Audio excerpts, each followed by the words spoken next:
오늘은 구약 성경의 마지막인 말라기서를 함께 살펴보겠습니다. 말라기서는 선지서의 맨 끝에 있으니까 자연스럽게 구약 성경 전체의 끝이기도 합니다. 과연 이 구약 성경의 끝에 무슨 내용이 기록이 되어 있을까? 혹은 선지서의 끝에 무슨 내용이 기록되어 있을까? 아마도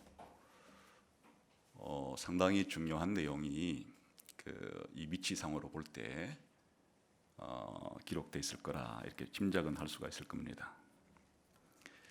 아니나 다를까 이 말라기서에는 놀라운 예언이 하나 포함되어 있는데, 그것은 신약 시대의 개막을 알리는 세례 요한이 오는 것에 대해서, 그리고 세례 요한 뒤에 예수님이 오는 것에 대해서, 세례 요한과 예수님이 오실 일에 대해서 기록이 되어 있습니다. 아주 특이한 거예요.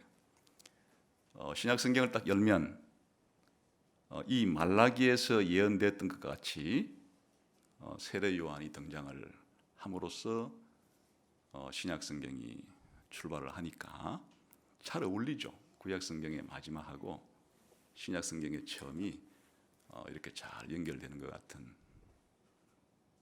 그렇다는 얘기는 굉장한 희망을 제시해주는, 구약 전체가 지향하는 목표를 향해서 희망을 제시해주는 그런 서신서가 아니고 예언서라고 생각해도 좋겠습니다. 그럼 이 말라기서가 언제 기록이 되었는가 하면 1절에 보니까 자기가 어느 왕 때 이런 말이 없어서 이 말라기서 자체만을 가지고 딱히 이때 쓰여졌다 이렇게 이제 확정을 할 수는 없지만은 말라기 안에 들어있는 내용을 가지고 미루어 짐작한데 대충은 짐작할 수 있습니다. 한번 1장 8절을 한번 읽어볼까요?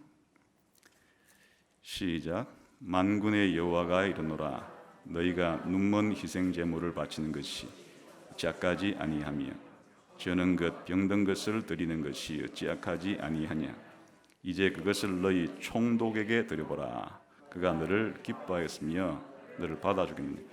여기 이제 총독이 나오는데 이 총독은 페르시아 제국의 직제예요. 그러니까 이제 가장 넓게는 페르시아 제국 기간 동안에 쓰여졌다는 것은 알 수가 있는 거죠. 근데 이제 페르시아 제국이 어떤 제국인가 하면 우리가 잘 알고 있듯이 바벨론이라는 제국을 무너뜨린 나라죠.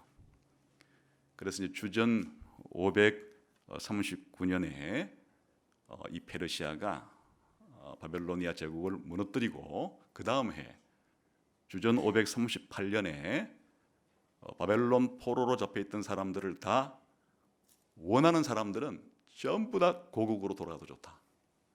이렇게 이제 페르시아의 이 왕이 고레스가 칙령을 내렸습니다. 그러니까 그때가 주전 538년이니까 그 이후로 그 다음 페르시아 제국이 알렉산더에 의해서 주전 330년에 망하니까 그 사이겠죠. 그 사이 200년 정도 그 사이가 이 총독을 직제로 가지고 있었던 페르시아 시기에 쓰여졌다 있는데, 그보다 더 정확하게 알 수 있는 근거는 뭔가 하면 이 속에 들어있는 내용이 에스라와 느헤미야가 이 예루살렘으로 돌아와서 개혁을 할 당시의 상황과 싱크로율이 거의 100%입니다. 무슨 문제가 그 당시 생겼는가 하면 이 에스라와 느헤미야의 시대에는 그런 그 기간 중에서 어느 때인가 하니까 에스라가 주전 458년경에 2차로 귀국을 합니다. 그리고 느헤미야가 주전 433년에 또 귀국을 해요. 445년경에. 그러니까 이 말라기 이 선지서가 에스라와 느헤미야하고 무슨 내용을 공통으로 가지고 있는가 하니까 이교도를 믿는 그 여인들과 결혼하는 문제, 이게 아주 이스라엘에게 심각한 문제였거든요. 그리고 또 율법을 지키는 그 가운데 11조를 잘 안 하는 그 문제, 그리고 제사장들이 아주 부패해서 제사를 드리는 게 아주 심각한 문제를 일으키는, 이게 전부 다 에스라, 느헤미야 시대 때 지금 발생한 건데, 여기 그대로 말라기야서의 내용이 그대로 있어서, 그래서 이제 우리가 이 말라기서를 짐작을 할 수가 있습니다. 에스라와 느헤미야와 동시대에 활동을 했고 쓰여진 것으로 이제 추정이 가능합니다. 그래서 이제 시간대가 좀 더 정확하게 알 수 있습니다. 다시 말하면 주전 458년에서 느헤미야가 그 예루살렘의 성벽을 재건해 놓고 다시 페르시아로 돌아갔다가 다시 예루살렘으로 오는 그 시기가 주전 433년경이니까 그 사이예요. 그러니까 458년부터 433년 그 사이, 한 30년밖에 차이 안 나죠. 그래 이제 이렇게 말씀드리는 것은 대략 이제 이 시기가 중요하기 때문에 말씀드린 건데, 그냥 기억하기 좋게 말씀을 드리면 주전 가장 늦게 잡아도 433년경에 이 말라기서가 쓰여졌는데, 그리고 성경 기록이 끝나는 겁니다. 그러면 주전 430년경쯤에 이제 말라기서를 통해서 이제는 더 이상 구약 성경이 기록이 안 되는 거예요. 그럼 예수님은 우리가 언제 오셨습니까? 우리가 지금 연도를 하고 주전 한 7년에서 5년 사이 정도 된다고 보고, 그냥 우리가 생각하기는 1년으로 치게 되면은 거의 말라기서가 마지막 구약 성경으로 기록된 이후에 예수님이 올 때까지 몇 년 동안에 더 이상 성경이 기록이 안 됐다는 얘기입니까? 약 400년. 약 400년 동안에는 하나님께서 더 이상 선지자를 세워가지고 하나님 말씀을 들려주지 않았어요. 그러니까 모세 때부터 창세기부터 시작해가지고 제일 먼저 하나님이 계시를 선지자를 통해서 주시다가 예수님이 오기 전에 마지막으로 부른 선지자가 이 말라기라는 선지자예요. 그러니까 의미가 있죠. 이 말라기 선지자를 통해서 마지막으로 하시고는 400년의 기간 동안에 하나님이 침묵해요. 그 무슨 얘기인가 하니까 그 400년을 버틸 수 있는 힘, 예수님이 올 때까지 구약의 이스라엘 백성들이 여전히 하나님 백성으로 살아가고 있는데, 그 400년을 버텨낼 수 있는 그 힘은 어디서 오는 건가요?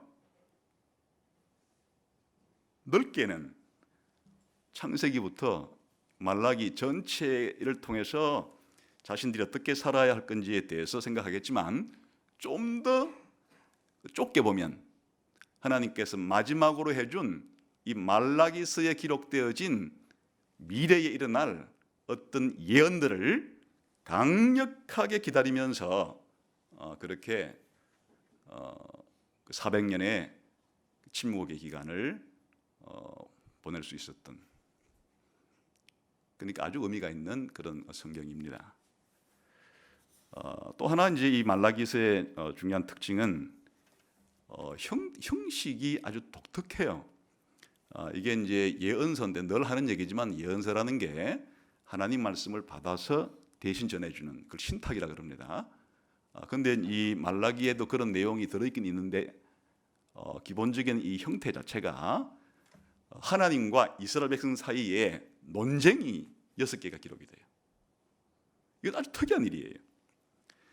우리가 다른 사람과 대화를 나눌 때 그냥 뭐 어떤 주제를 가지고 그냥 하는 거를 논쟁이라 그러지는 않아요. 그냥 대화라 그러죠. 그런데 이제 논쟁이라 그럴 때는 어떤 주제를 가지고 내가 한 말을 상대방이 반박을 하는 거예요. 그럼 또 반박한 내용을 내가 또 재반박하고 이런 거를 이제 논쟁이라 그러죠. 그러니까 이 말라기서는 어떤 특징을 가지고 있는가 하니까 이 형식 자체가 하나님과 이스라엘 백성 사이에 논쟁을 한 6개를 기록해 놓은 거예요. 아주 독특한 성경이에요. 무슨 주제를 가지고 논쟁을 벌였을까? 그건 이제 이 구조를 나눌 때 생각해 보도록 하고, 이 특징 자체가 말라기서는 하나님과 이스라엘 백성 사이의 논쟁, 6차까지 벌어진 논쟁이라 할까요? 그러면 이제 이 논쟁이라는 것 자체가 이스라엘 백성에게 해당되는 문제가 아니에요. 우리 신약 시대 살아가고 있는 우리 신자들도 하나님과 이스라엘 백성 사이에 벌어졌던 논쟁은 아주 중요한 문제이기 때문에 우리의 신앙생활에도 깊은 연관을 맺고 있는 그런 논쟁이에요. 그래서 이제 말라기서가 이런 특징을 가지고 있습니다. 그 말라기서가 가지고 있는 가장 중요한 주제는 뭘까? 이게 이제 4장 4장 4절부터 6절까지가 말라기서의 결론 부분인데, 여기에 주제가 요약되어 있습니다. 한번 볼까요?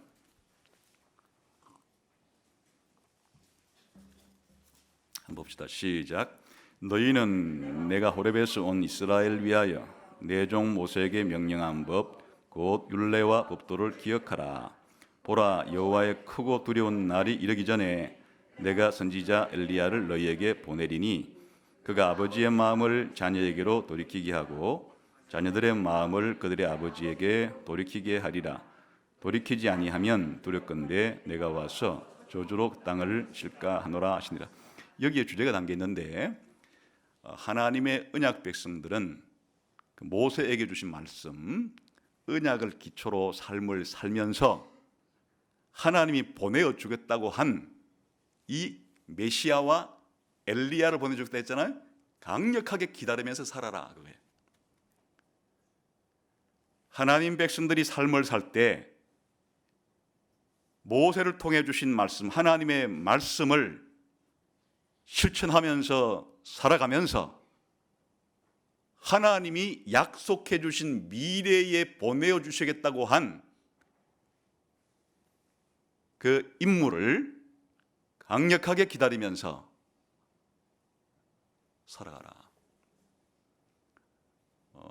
그러니까 이제 이것이 그 400년의 그 기간 동안에 이스라엘 백성들이 예수님이 오실 때까지 어떤 삶의 자세를 가지고 살아가야 되는가 하는 것을 요약해 준 거예요. 이것은 이제 그 말라기를 통해서 그런 것만은 아니겠지만은 성경의 예언서의 제일 마지막에 그런 식으로 이스라엘 백성에게 하나님이 말씀하신다. 언약 백성이니까 언약을 지키면서 하나님이 새롭게 약속하시는 것을 강력하게 기다리면서 삶을 살아라. 근데 그 이제 새로운 인물이 사실은 누군가니까 세례 요한과 예수님이에요. 한마디로 말하면 하나님의 말씀을 지키면서 하나님이 보내어 주겠다고 하는 인물, 좀 이제 신약 시대 용어로 표현하면 세례 요한과 예수님을 기다리면서 삶을 살아라 하는 게 주제예요. 말라기의 제일 끝에 나오는, 말라기서의 제일 끝에 나오는 동시에, 그럼 이사야부터 말라기서까지 전체 이 예언서를 다 뭉쳐도 사실 그게 주제예요. 하나님 백성들은 현재를 살아갈 때 하나님의 언약의 말씀을 기초로 실천하면서 살아갈 것이며, 하나님께서 미래에 주시겠다고 약속한 메시아를 기다리면서 살아가라. 이게 예언서 전체의 주제이겠죠. 그럼 창세기부터 이 말라기서까지의 구약성경 전체 주제는 뭐냐? 역시 그 주제예요. 하나님의 백성들은 하나님이 주신 이 말씀을 지키면서 살아가면서 하나님이 보내주시겠다고 하는 메시아를 기다려라. 그때가 되면 엄청난 일이 벌어질 거니까. 그 엄청난 일이란 신자에게는 구원이고 불신자에게는 심판의 일이 일어나는 여호와의 날이 되겠죠. 그래서 이 말라기서의 이 주제는 예언서 전체의 주제인 동시에 구약 성경 전체의 주제라고 해도 과언이 아니다. 결국 구약 성경이라는 것이 그런 책이다 하는 것을 알 수가 있습니다. 그러면 아까 이 말라기서의 구조는 6개의 하나님과 이스라엘 백성 사이의 논쟁으로 기록됐다 그러는데 그 논쟁이 어디서 기록되는 거 보겠습니다. 1장 1절은 이제 서론으로 빼고 아까 읽었던 것은 결론이고 그 중앙 부분이 본론인데 본론은 6개의 하나님과 이스라엘 백성 사이의 논쟁이다 하는 거예요. 첫 번째 논쟁 주제가 뭔지 보겠습니다. 1장 2절부터 5절까지인데요. 그냥 2절만 읽겠습니다. 시작. 여호와께서 이르시되 내가 너희를 사랑하였노라 하나 너희는 이르기를 주께서 어떻게 우리를 사랑하셨나이까 하는도다. 나 여호와가 말하노라 에서는 야곱의 형이 아니냐 그러나 내가 야곱을 사랑하. 여기에 잘 드러나 있죠. 하나님이 이제 토론 논쟁 주제를 먼저 던지는 거예요. 내가 너희 사랑한다. 그러면 이제 논쟁이 안 되려 그러면 이스라엘 백성이 어떻게 하면 되는 거예요? 하나님 너무 감사합니다. 제가 진짜 알고 있은 거예요. 이러면 논쟁이 안 되겠죠. 그런데 이제 이스라엘 백성이 하나님 언제 저 사랑하겠습니까? 이렇게 반론을 제기하는 거예요. 그런데 하나님이 물러서지 않고 내가 너희를 사랑한 걸 말해줄까? 해가지고 지금 이제 야곱을 사랑한 얘기를 하잖아요. 이런 식으로 지금 논쟁이라는 게 하나님이 먼저 주제를 제시하면 이스라엘 백성들이 잘 받아들이지 못하고 그걸 또 뭐 한다고요? 반론을 제기하면 하나님이 이스라엘 백성의 반론을 듣고서 또다시 하나님의 답변을 제시하는 방식으로 된 첫 번째 지금 논쟁이에요. 주제는 그러니까 하나님의 사랑에 대한 확신이 주제인 거예요. 두 번째 논쟁 1장 6절부터 2장 9절까지 이렇게 길죠. 앞에 6절만 한번 읽어봅시다. 1장 6절 시작. 내 이름을 멸시하는 제사장들아 나 만군의 여호와가 너희에게 이르기를 아들은 그 아버지를 종은 그 주인을 공경하나 내가 아버지일진데 나를 공경함이 어디 있느냐 내가 주인일진데 나를 두려움이 어디 있느냐 하나 너희는 이르기를 우리가 어떻게 주의 이름을 멸시하였나이까. 하나님 무슨 주제를 내걸었어요? 왜 나를 멸시하느냐. 이러니까 이스라엘 백성이 언제 우리가 하나님 멸시했습니까? 이렇게 그래서 이제 하나님이 멸시한 증거를 그렇게 이제 제시하는 식으로. 주제가 뭐예요? 하나님에 대한 멸시. 굉장히 생소한 주제죠. 하나님에 대한 멸시. 근데 이제 구체적인 내용은 뭘 가지고 이렇게 멸시했는가 하니까 제물을 흠 있는 제물을 드리고 또 제사장들이 흠 있는 제사장들이 이렇게 제사를 드리는 것 자체가 하나님을 멸시하는 행위라고 좀 말하는 거예요. 그러니까 쉽게 말하면 잘못된 예배가 하나님을 멸시하는 것이라는 주제예요. 굉장히 중요한 주제가 되는 거죠. 그 다음에 세 번째 논쟁이 2장 10절부터 16절까지 나옵니다. 좀 짧죠. 2장 10절 12절까지 우선 그냥 읽어보겠습니다. 시작. 우리는 한 아버지를 가지지 아니하였느냐 한 하나님께서 지으신 바가 아니냐 어찌하여 우리 각 사람이 자기 형제에게 거짓을 행하여 우리 조상들의 언약을 욕되게 하느냐. 유다는 거짓을 행하였고 이스라엘과 예루살렘 중에서는 가정한 일을 행하였으며 유다는 여호와께서 사랑하시는 그 성결을 욕되게 하여 이방 신의 딸과 결혼하였으니 이 일을 행하는 사람에게 속한 자는 깨는 자나 응답하는 자는 물론이요 만군의 여호와께 제사를 드리는 자도 여호와께서 야곱의 장막 가운데 끊어버리시리라. 여기에 보면은 11절에 이방 신의 딸과 결혼하였으니 이런 말이 있잖아요. 그러니까 이제 이거는 선지자를 통해서 하나님이 대변인 시켜서 하나님 역시 문제를 내건 건데 너희들이 이방 신을 믿는 이교도의 여성들과 결혼한 이 문제가 있는 거다. 이렇게 이제 하나님께서 이 이방인과 결혼하는 문제를 하나님이 토론의 주제, 토론이라기보다는 그 잘못되었다고 하나님이 그렇게 이제 하시는 그 주제, 결혼, 그리고 그 다음에 이제 이방인과 결혼한 것도 문제가 되는데 또 정당한 사유 없이 또 이혼하는 것도 문제가 되겠죠. 그래서 결혼과 이혼이라는 주제가 세 번째 논쟁 주제입니다. 네 번째 주제는 2장 17절부터 3장 5절까지인데요. 앞부분 2장 17절부터 요 한 절만 읽어보겠습니다.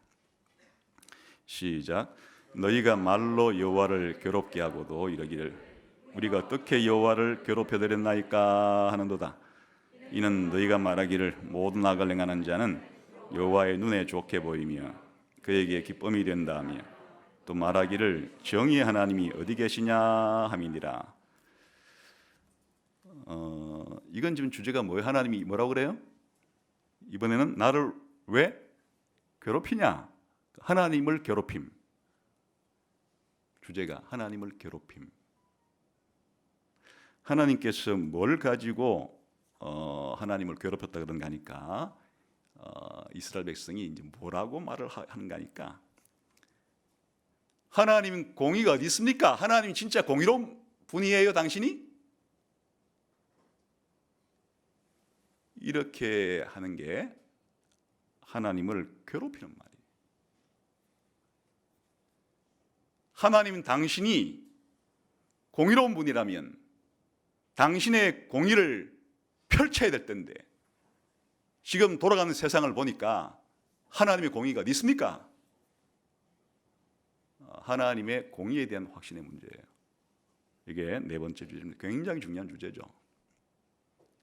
다섯 번째 주제를 보겠습니다. 3장 6절부터 12절까지인데 3장 6절 한번 7절 8절까지 읽어보겠습니다. 시작. 나 여호와는 변함치 아니하나니 그러므로 야곱의 자손들아 너희가 소멸되지 아니하느니라. 만군의 여호와가 이르노라. 너희 조상의 날로부터 너희가 나의 규례를 지키지 아니하였도다. 그런즉 내게로 돌아오라. 그리하면 나도 너에게로 돌아가리라 하였더니 너희가 이르기를 우리가 어떻게 하여야 돌아가리까 하는도다. 8절도요.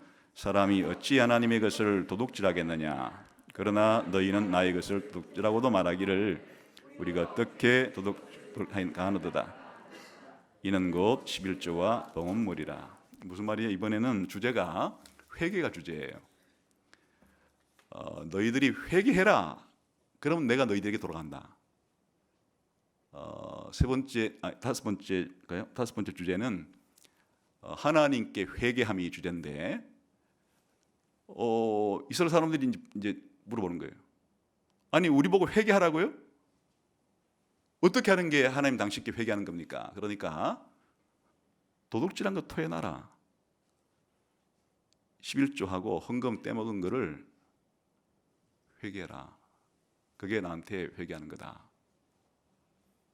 이렇게 말한 거예요. 11조와 헌금 떼먹은 것이 하나님께 도둑질이다 하는 주제를 가지고 지금 토론을 하는 겁니다.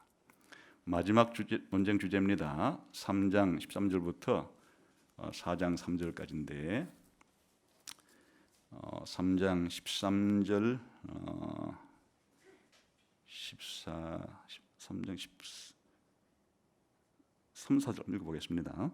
시작. 여호와가 이르노라. 너희가 완악한 말로 나를 대적하고도 이러기를 우리가 무슨 말로 주를 대적하였나이까 하는도다. 이는 너희가 말하기를 하나님을 숨기는 것이 헛되니 만군의 여호와 앞에서 그 명령을 지키며 슬프게 행하는 것이 무엇이 유익하리요. 이것도 아주 주제가 하나님을 대적함이 주제예요. 왜 나에게 대적하느냐 하니까 이스라엘 사람들이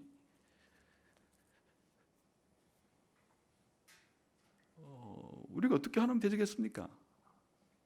이렇게 말하니까 하나님 말하기를 너희가 나를 대적한 것은 우리가 하나님 열심히 섬기는데 이게 무슨 소용이 있습니까? 이렇게 이런 말이 나에게 대적하는 거다. 하나님 믿는 게 무슨 소용이 있어요? 이런 지금 주제를 토론하는 겁니다. 여러분, 지금 6가지 요게 이제 이 말라기의 하나님과 이스라엘 백성 사이의 6가지 논쟁 주제인데, 여러분이 해당 사항이 있습니까? 해당 사항이 없으면 여러분 아주 긴 글입니다.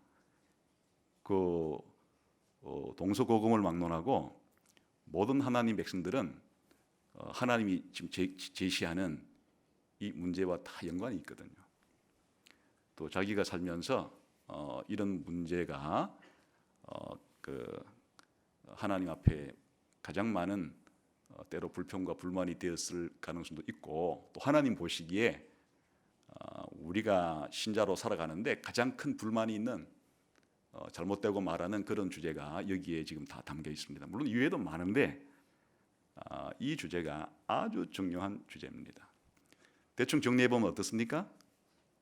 기본적으로 하나님의 백성들이라면 하나님의 사랑도 확신해야 하고 하나님의 공의도 확신해야 되는데, 여기에 6가지의 논쟁 중에서 3개가 하나님의 사랑과 하나님의 공의에 대한 확신 문제와 연결되어 있어요. 첫 번째 논쟁이 하나님의 사랑에 대한 확신이고, 4번째와 6번째가 주제상으로 볼 때 하나님의 공의에 대한 그런 확신 문제예요. 아까 하나님 믿는 게 무슨 소용이 있습니까도 마찬가지예요. 하나님, 제가 열심히 하나님 믿는다고 했는데 도대체 저한테 준 게 뭡니까 하나님? 이래도 하나님 공의로운 겁니까 저한테? 하는 문제니까 그 역시 하나님 공의에 대한 문제예요. 그러니까 결국은 하나님 백성들이 이 땅을 살아갈 때 하나님께 가장 궁금한 게 뭔가니까, 정말 하나님 저 사랑해 주는 겁니까? 하나님 우리 사랑하는 겁니까? 하는 것과, 하나님은 정말 공의롭게 저를 대하고 이 세상을 하나님이 그렇게 대하시는 겁니까? 라고 하는 이 하나님의 사랑과 하나님의 공의 문제가 하나님과의 관계를 가지고 살아가는 하나님 백성들에게는 가장 큰 문제가 되는 거예요. 시대를 초월해서. 그리고 이제 실제 삶에 있어서는 당연히 하나님 백성들이 예배를 드리는데, 그 예배를 드릴 때 잘못된, 하나님이 말씀하시기를 더러운 예배를 하나님 보시기에 받지 않고 싶은, 아니 받을 수가 없는 그런 예배를 드리는 그 문제야말로 가장 중요한 문제일 것이고, 그리고 이 결혼 문제라는 것은 하나님 백성의 정체성을 확인하는 문제예요. 그리고 우리가 하나님을 주인으로 섬긴다 그러면 하나님이 주인이란 표시를 해야 되는데, 그 가장 중요한 표시가 우리가 가진 물질을 가지고 하나님께 헌신하는 것이 하나님의 주인이심을 우리가 우리의 삶으로 드러내는 가장 중요한 이 주제는 만고불변의 신자들과 관련 있는 그런 주제다, 그런 말이죠. 이 6가지 주제에 대해서 한번 살펴보겠습니다.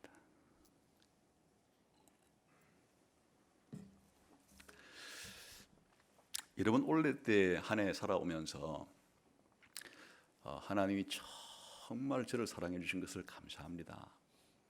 하나님의 사랑에 감사하고 감격해서 몸둘 바를 모르겠습니다. 지금 이런 분이 계실 수도 있겠고, 여기에 이제 옛날 그 말라기 시대에 이스라엘 백성처럼 하나님, 도대체 하나님이 올 한 해 동안 저를 사랑해 주신 거 맞아요? 이렇게 말하고 싶은 분도 있겠죠. 근데 제가 개인적으로 생각할 때, 하나님, 올 한 해 동안, 아니 올 한 해가 아니더라도 예수 믿고 난 다음부터 하나님이 나를 사랑해 주신다고 하는 것을 하루도 제가 잊어본 적이 없고, 새록새록 아침에 일어나면 하나님이 저를 사랑한다는 사실이 너무 감격해서 눈물이 앞을 가리고 하루 온종일 하나님의 사랑 속에서 하나님 나를 사랑한다고 하는 그런 깊은 확신 속에서 살았다. 이럴 사람이 몇 사람 있겠어요? 대부분의 신자들은 살아가면서 하나님이 특별하게 어떻게 감정적으로 역사해 주기 전에는 대부분의 성도들의 삶 속에서는 하나님 저 사랑하는 건 맞아요? 이런 질문을 던지고 싶은 성도들이 더 많을 거예요. 실제로 이스라엘 백성이 그랬듯이 이유가 있겠죠? 왜 하나님이 내가 너를 사랑한다 말하는데도, 아니 하나님이 사랑한다는데 그거를 반론을 이렇게 제기한다는 것 자체가 그들이 살았던 삶이 팍팍했기 때문이에요. 왜 이런 생각을 하게 되었는가 하면요, 지금 이제 바벨론 포로 생활하다가 그 페르시아의 도움을 받아가지고 여전히 페르시아 치하이긴 하지만 바벨론 때는 귀국하란 말도 안 했는데 이제 페르시아 왕은 그래도 고국으로 돌아가서 너희들이 믿는 성전을 지어도 좋고 이렇게 이제 해줬기 때문에 얼마나 고마운 일이에요. 정말 스룹바벨과 더불어서 약 한 5만 명이 행진해 올 때 가진 것은 없어도 얼마나 두근대는 가슴을 가지고 고향에 한 걸음 한 걸음 옮길 때마다 정말 희망찬 그런 미래를 생각하면서 왔겠습니까? 그리고 이제 고진감래 끝에 예루살렘에 도착을 했어요. 그리고 성전을 기초를 놓는 일을 했는데 또 어려움이 생겨가지고 주변 사람들과 또 내부적인 어려움 때문에 성전을 중단했었는데 하나님이 갑자기 학개를 보내고 스가랴를 보내가지고 야, 왜 성전 짓다가 그만둬? 성전을 지으면은 내가 너희가 짓는 이 성전을 옛날 솔로몬 성전보다도 훨씬 영광스럽게 해줄 거야, 이런 소리를 했기 때문에 이제 또 힘을 내가지고 성전을 완공을 다 시켜놨어요. 그러면은 하나님께서 약속한 바와 같이 자신들이 지은 성전에 옛날 솔로몬 성전처럼 구름 기둥을 그쪽에서 내려가지고 누가 보더라도 자기들이 지은 이 성전에 하나님이 함께 해준다는 그와 같은 것들을 그렇게 확실하게 보여줘야 되는데 한 번도 성전이 완공된 다음에 지금 80년이나 지났는데도 그런 일이 일어나질 않는 거예요.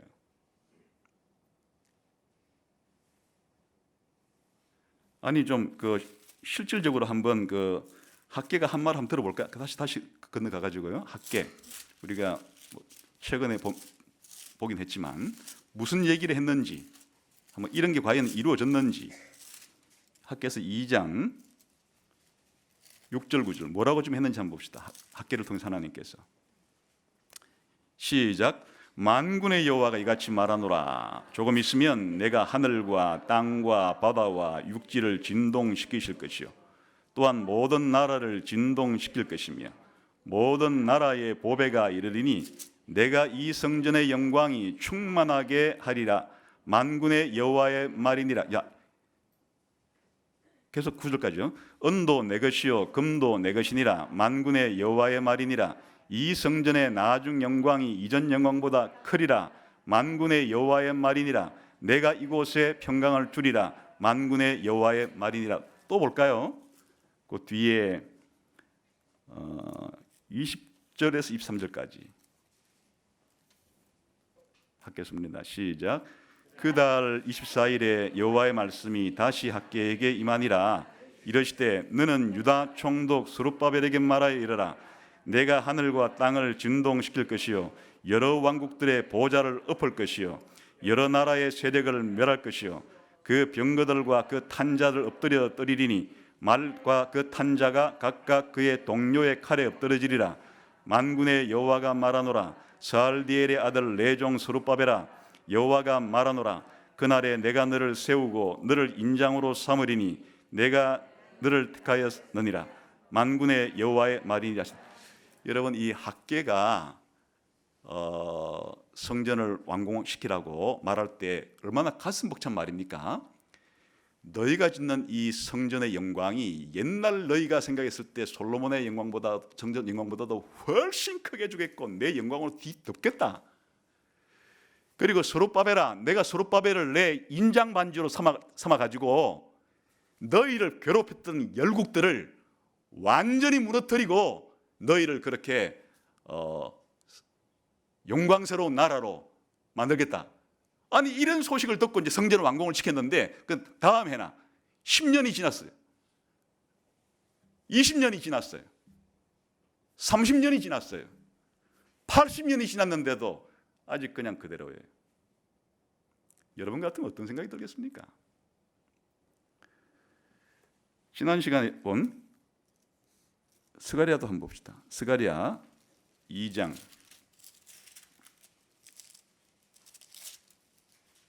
스가랴 2장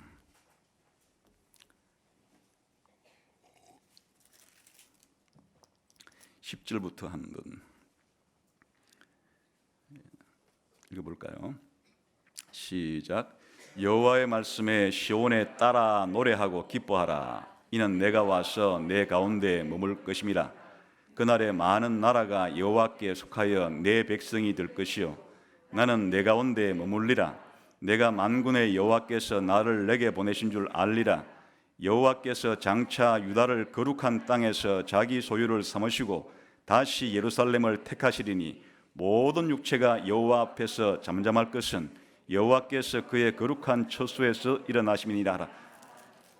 이게 기본적으로 무슨 얘기죠?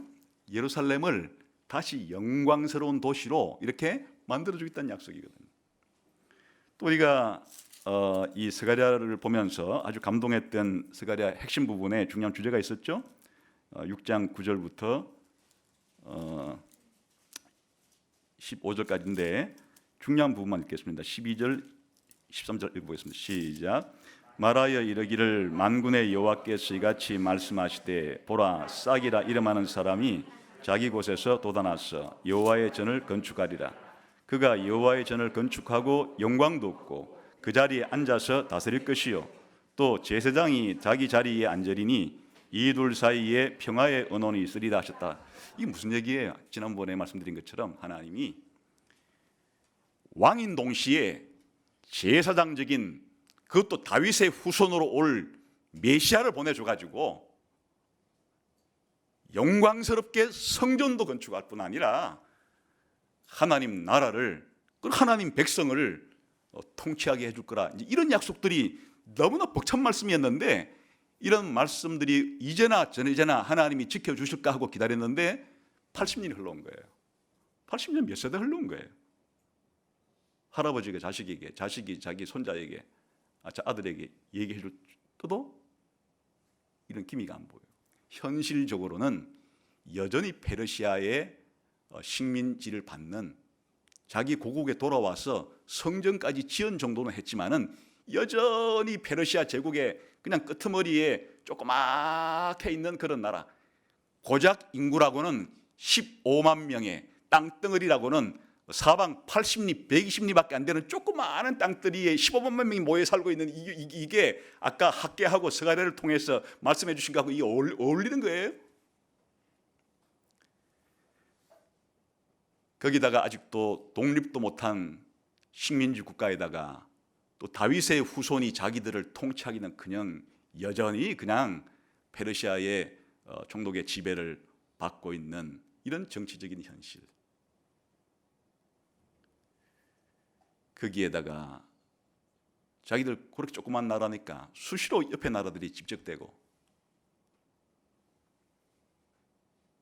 페르시아 제국의 식민지로 살고 있으니까 서름은 또 얼마나 많이 받았겠어요. 독립국가도 아닌데. 거기에다가 경제적으로는 오랜 동안의 가뭄과 한파로 기근이 찾아오고 먹을 것도 별로 없이 이렇게 경제적으로 심각한 어려움에 빠진 상태였기 때문에 이들이 하나님 우리를 사랑한다고 하는 확증을 어디서 얻겠어요? 그래, 하나님이 내가 너희를 사랑한다 얘들아, 앞에 너희들아 내가 너희를 사랑한다, 아니 내가 너희를 정말 사랑한다 이렇게 말해도 아무 감동이 없는 거예요. 아니 하나님 보세요. 지금 이 정치적인 현실을 보고 이 경제적인 현실을 좀 보시고, 그리고 하나님이 약속한 성전의 영광과 예루살렘의 영광과 다윗 왕국의 영광은 어디단 말입니까? 근데 하나님 우리를 사랑한다고요? 이렇게 반론을 제기할 만하죠. 그냥 이 이스라엘 백성들이 그냥 무대포로 정말 배은망덕한 은혜도 모르는 이렇게 말할 형편이 아니잖아요. 지금 듣고 보니까 여러분도 마찬가지예요. 여러분들이 예수님 믿고 난 다음 원래 정말 모든 일에 승승장구했다 그러면 하나님이 사랑했다고 했지만 올해 몸은 아픈데 기도했는데 하나님이 아무리 기도해도 내 몸이 나을 기미는 보이지 않고 점점 내가 쇠해지고 있는 그런 경험하고 있는 성도님들이 계신다면, 또 경제적으로 어려워서 하나님이 올해는 좀 풀어달라고 이렇게 열심히 한 해 동안 기도했는데 여전히 좀 경제적으로 어렵거나 또 가족에 생긴 어떤 문제 때문에 어렵거나, 아무튼 여러분이 그 자신을 봐도 가족을 봐도 여러 형편들을 봐도 도무지 내가 생각한 대로 일이 안 풀리고 있을 때, 성경이 하는 얘기는 하나님이 우리를 사랑한다는 게 성경이 하나님이 우리한테 하시는 가장 중요한 메시지인데, 그거를 잘 동의가 안 되고 받아들이기가 힘들고, 아니 하나님 사랑한다고요? 어째 제가 그걸 안단 말입니까? 정말 사랑하는 거 맞아요? 이렇게 하나님 백성들이 자기들의 삶이 고단하면, 자기들의 삶이 잘 안 풀리면 그렇게 하나님에 대해서 반론을 제기하는 게 하나님 백성들이라고 해도 이런 일이 있죠. 여러분에게도 아마 이스라엘 백성의 심정이 이제 좀 그래 맞아 나도 그 심정이야 이런 사람이 있을지 모르겠어요. 그럼 하나님은 뭐라고 그럼 답변해 주실까? 이 문제에 대해서 다시 말라기 돌아가서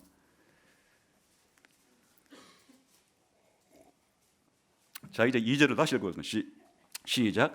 여호와께서 이르시되 내가 너희를 사랑하였노라 하나 너희는 이르기를 주께서 어떻게 우리를 사랑하셨나이까 하는도다.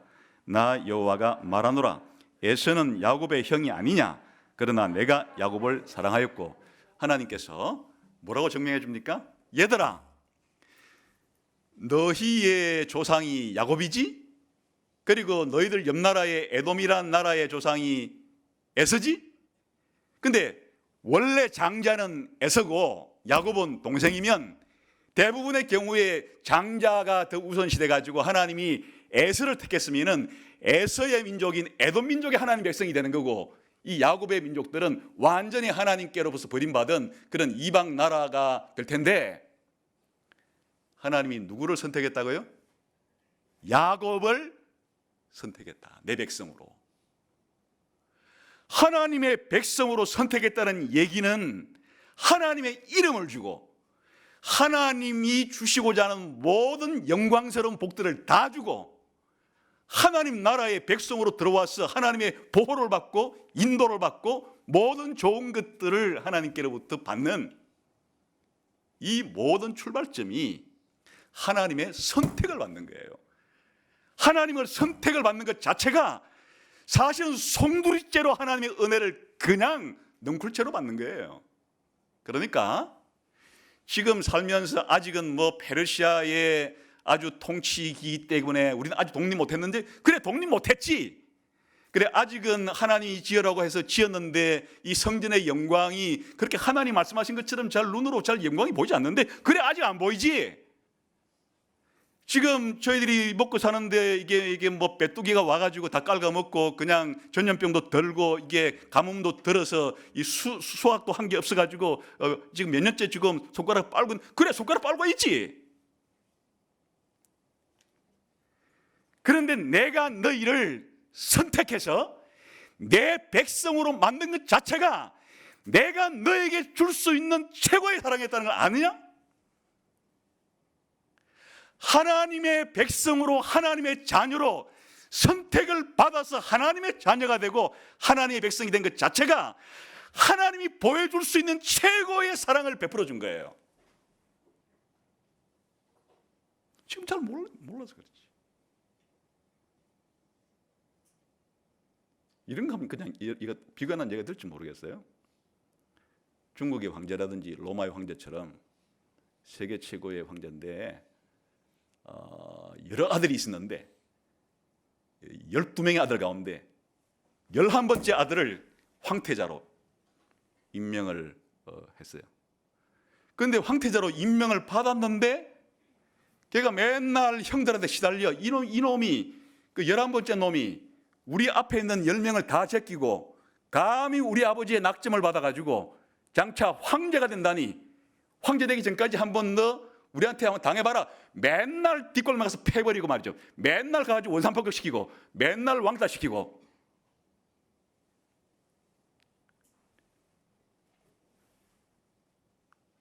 또 왕은 왕대로 네가 앞으로 황제의 노릇을 잘하려고 하면 우리나라의 형편을 잘 알아야 되니까 우리나라의 제일 어려운 지역을 한번 시찰하고 돌아와라. 그 나라에 시찰을 하고 다니는 게 다 힘든지 차라리 도대체 뭐야 나는? 우리 아버지가 나 정말 사랑하는 거 맞아? 그때 그 황제가 자기의 그 열아버지 아들에게 해줄 수 있는 말이 뭐겠어요? 그래 아들아 안다. 너 왕따 당하는 것도 알고 네가 좀 돌아다녀서 하는 게 쉽지 않지.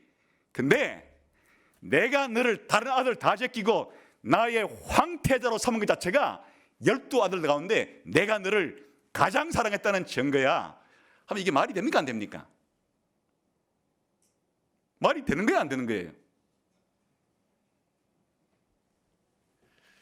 창세 전에 그리스도 안에서 나를 하나님의 자녀로 하나님 백성으로 선택해서 구원해 주신 이것이 하나님이 우리를 사랑한다는 가장 중요한 증거예요. 그리고 사실은 이것을 확정시켜 주시기 위해서 예수님을 보내서 나를 대신해서 십자가에 죽게 한 것이 하나님이 나에게 보여줄 수 있는 최고의 사랑의 증거지. 어째 지난 1년 동안 몸이 좀 아픈데 몸 좀 낫게 해달라고 기도를 좀 안 들어준 게 그게 하나님 나를 사랑한다는 증거가 못 되는 거예요. 내가 살아가면서 경제적으로 좀 어려운 이게 어째 하나님 나를 이렇게 사랑하는 것에 대한 확신을 주지 못하는 더 강력한 증거가 되는 것이에요. 몰라서 그런 것이에요. 하나님이 우리를 하나님의 백성으로 창세전부터 선택해 줬다는 이 은혜가, 그 사랑이 말로 다 표현할 수 없는 그런 하나님의 사랑이라고 말씀해 주시는 거예요. 이제 그 다음에 뭐라고 말하는 거니까 봤지? 선택받지 않는 에돔 족속은 철저히 심판을 받을 거야. 그 다음 나오는 거예요. 그 얘기. 그러니까 이제 이 하나님의 선택한 사랑이 언제 가야 궁극적으로 확 이제 드러난 거니까 지금 이 말을 하고 있을 때는 아직도 이 에돔이라는 나라는 그대로 존속하고 있으면 잘 몰라요. 언제 가야 알 수 있어요? 하나님이 여러분을 하나님의 백성으로 선택한 것이 하나님의 최고의 사랑이었다는 것을 사실은 지금은 잘 못 느낄 수도 있어요, 우리가. 그런데 이것이 최후의 심판대 앞에서 하나님의 선택을 받은 자는 새하늘과 새 땅으로, 선택을 받지 못한 자는 불못으로 들어가는 그때가 됐을 때 하나님이 말해준 내가 너를 여러 사람 가운데 내 백성으로 선택해 준 것이 내가 너를 사랑한 증거라는 것을 이제 알겠냐? 그때 가면 동의가 100% 되겠죠. 근데 지혜로운 것은 그때 가서 동의를 하는 게 아니고 이제 오늘 이 설교 들은 이후부터 동의를 해야 지혜로운 거지. 그때 가서 동의하는 사람이 어디 있어? 그때 동의하면 바본데. 그럼 다 누군 다 하는 건데. 현재 지금 이런 어려움을 겪고 있을 때 이제 정말 하나님이 나를 사랑해 주신다고 하는 확신을, 나를 하나님 백성으로 선택해 주신, 구원해 주신 이것이 정말 하나님이 나에 대한 사랑이구나 알면 이제 신자의 삶이 언약 백성답게 바뀌게 되겠죠. 그다음 두 번째 그 논쟁을 봅시다.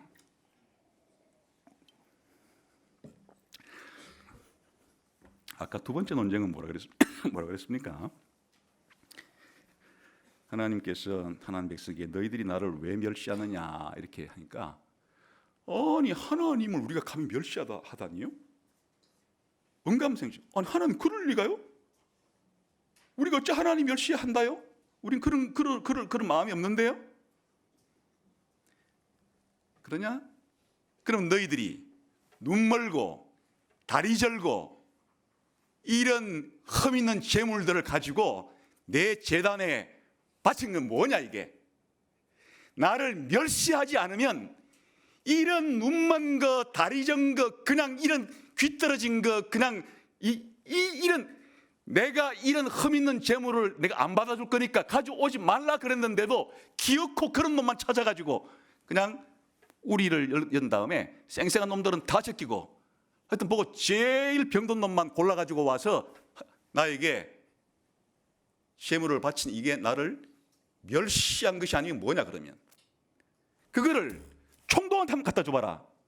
총독이 정말 좋아하겠냐?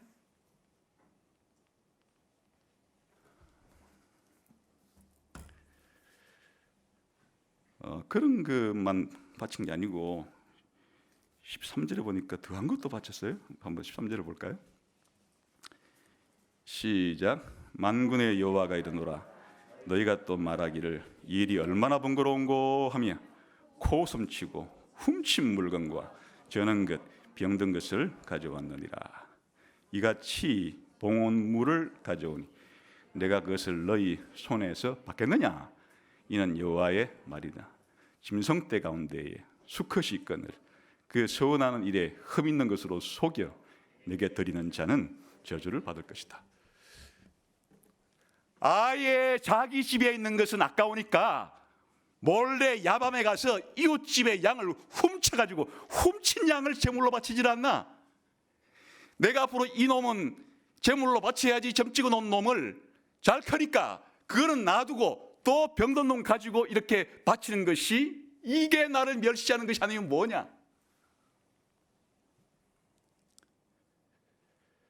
원래 성전은 제물들이라고 있는 곳이죠.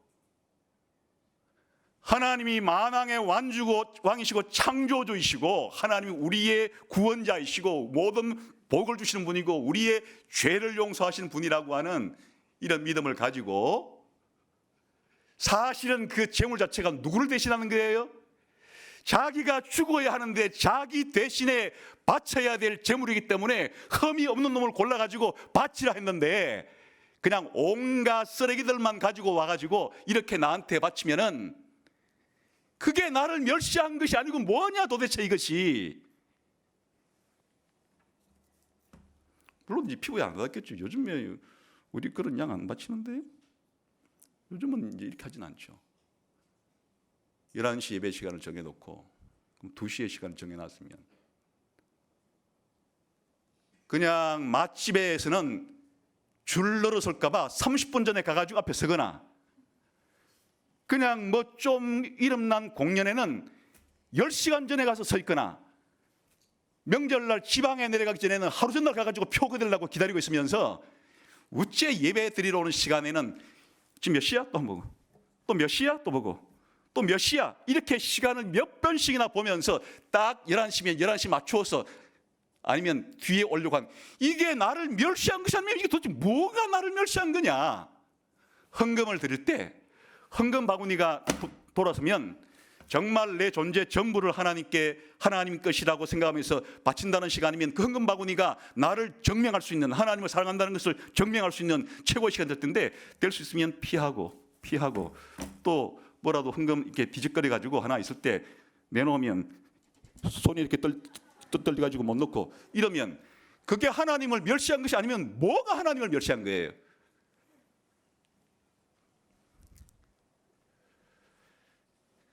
그러니까 예배 드리는 자세 자체가 이 우주에서 이 지상에서 최고의 이벤트여야 하고 내 존재, 지성, 감정, 의지, 내 시간, 물질, 내 중앙 마음을 가장 열렬하게 쏟아 부어서 해야 될 행사가 예배이지 다른 모든 것의 끄트머리에 그렇게 예배 드린다고 그렇게 하면 하나님 말씀하시기를 그런 게 나를 멸시하는 게 아니면 뭐가 나를 멸시하느냐. 그런 거를 딴 사람한테 가서 해봐라. 손님이 왔는데 쓰레기통을 뒤져가지고 이게 눈치를 하면서 어제 먹다 버린 걸 다시 끄집어내가지고 좀 닦아가지고 이렇게 불어서 그래 만약에 손님 상에다 그걸 내놓으면 그 손님을 멸시한 것이 아니면 뭐예요? 만약에 자기 집안에 찾아온 부모님이라든지 자기의 제일 친한 친구가 찾아왔다면 자기 집에 제일 좋은 거를 냉장고를 꺼내가지고 자기가 어떻게 먹으려고 했는데 너무 비싸가지고 못 먹었던 그런 걸 꺼내서 대접을 해야 그게 진짜 그 사람을 존중하는 거지. 자기가 가장 존중한다고 말은 당신을 내가 가장 좋아해. 사실은 내가 당신을 가장 존경하는 해. 그리고는 냉장고에 보니까 썩은 놈 잘라가지고 그냥 아직도 반쯤 썩은 놈 내와가지고 이렇게 내주면 그게 그 사람을 멸시한 것이 아니고 뭐예요? 예배는 우리가 하나님은 하나님이시라고, 하나님은 창조주시라고, 하나님은 만왕의 왕이시라는 행사를 내 존재 전체를 통해 표현하는 게 예배인데, 예배 드리는 이 자세 자체가 내 시간을 바치고 헌금을 드리고 찬송을 부르고 기도를 하고 하는 것 자체가, 그렇게 하나님이 더러운 떡을 내 제단에 바친다고 하는 식으로 드리면 예배를 드린다고 좋은 게 아니고 예배 드리는 행위 자체가 하나님을 멸시하는 행위가 된다 그 말이지. 그 하나님이 뭐라고 하는 거니까 성전문을 좀 닫았으면 좋겠다. 이렇게 성전문을 좀 닫았으면 좋겠다. 그런데 이걸 누가 조장했는가 하니까 원래 이 일을 누가 검사해야 되는 거예요? 제사장이. 하나님이 제사장을 만들어준 목적은 제사장이 성전으로 가지고 온 이 제물들을 검사해서 흠 있는 놈들은 빠꾸시키고 흠 없는 놈들만을 그렇게 선별해 그거 하도록 제사장을 만들어. 그러면 이렇게 제단위까지 더러운 떡이 이 더러운 병든 이런 그 불구의 이런 그 제물들이 올라온 것은 누가 이렇게 한 거예요? 그럼 이제 제사장이 자기 직무를 유기하고 자기가 분별해야 될 것들을 뭘 또 뇌물을 받았는지는 모르지만은 그런 식으로 한 통속이 된 거예요. 제사를 거룩하게 하도록 이것을 관장해야 될 제사장도 한 통속이 돼가지고 뭘 받아 먹었으니까 그렇겠죠. 그렇게 해서 여기에 하나님의 성전을 지어가지고 그 성전에다가 제사 드리는 게 원래 성전의 주 기능인데 완전히 제사 드리는 그 기능 자체를 더러운 제물을 천지로 뒤덮어 놓은 그 자체가 문제가 되는 거죠. 그래서 하나님께서 이 한심한 제사장들에게 뭐라고 지금 하는지 이제 2장 1절부터 봅시다. 3절까지. 제사장이 사실 여기 앞장을 선 거예요.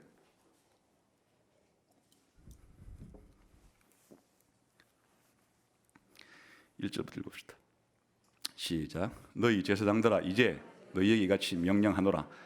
만군의 여호와가 이르노라. 너희가 만일 듣지 아니하며 마음에 두지 아니하며 내 이름을 영화롭게 하지 아니하면 내가 너희에게 저주를 내려 너희의 복을 저주하리라. 내가 이미 저주하였나니 이는 너희가 그것을 마음에 두지 아니하였습니다. 보라, 내가 너희의 자손을 꾸짖을 것이요 똥 곧 너희 절기의 희생의 똥을 너희 얼굴에 바를 것이라. 너희가 그것과 함께 제하여 버림을 당. 하여튼 이 성경에서 이 똥 얘기 나오는 곳이 딴 데 있는지는 잘 모르겠는데 이게 뭐라고 말하는가 하면요, 제사장 너희들이 사실은 이게 앞장서 가지고 내가 내 제사를 거룩하게 하기 위해서 너희들 임명했는데 너희들이 이렇게 만들었지? 그래, 내가 너희 어떻게 하는지를 한번 들어봐라. 너희들이 이제 성전에서 아론의 축복이다 그래가지고 제사 드리러 온 사람들에게 축복 내릴 때 그 전부 저주로 바꾼다. 너희의 제사장 후손들까지도 내가 벌 준다. 그리고 너희들은 똥을 너희 얼굴에 발라버리겠다. 이 똥이라는 게 이제 제물을 드리기 위해서 내장을 꺼내야 되거든요. 내장까지 이제 내장은 이제 제물 속에서 꺼내는데 그 내장 속에 이제 똥이 들어있는 거란 말이죠. 그런데 이 똥이 언제 제일 많이 나오겠습니까? 절기 때. 이때는 수십 마리 그 제물을 잡으니까 막 그럼 모라불덕에서 그 똥을 다 빼내면 절기 때 나오는 똥으로 너희를 발라버리겠다는 거니까 너희를 똥통에 빠뜨리겠다 이 말이잖아요. 절기 때 무더기처럼 똥으로 만들어진 여기다가 너희들 그냥 처박아 버리겠다. 그리고 그 똥하고 같이 너희를 없애버리겠다. 제거해버리겠다. 하나님이 얼마나 경노했으면은 하나님이 이런 표현을 쓰겠어요. 너희를 똥구덩이에 집어넣어가지고 똥하고 함께 제거해버리겠다. 제사장 노릇 못하게 하겠다. 예배를 멸시하는 행위는 하나님을 멸시하는 것이기 때문에, 아니 어떻게 하나님을 멸시할 수 있어요? 예배를 멸시하는 것 자체가 하나님을 멸시하는 것이냐. 하나님 누구를 가장 싫어하겠어요? 하나님 누구에 대해서 가장 진노하시겠어요?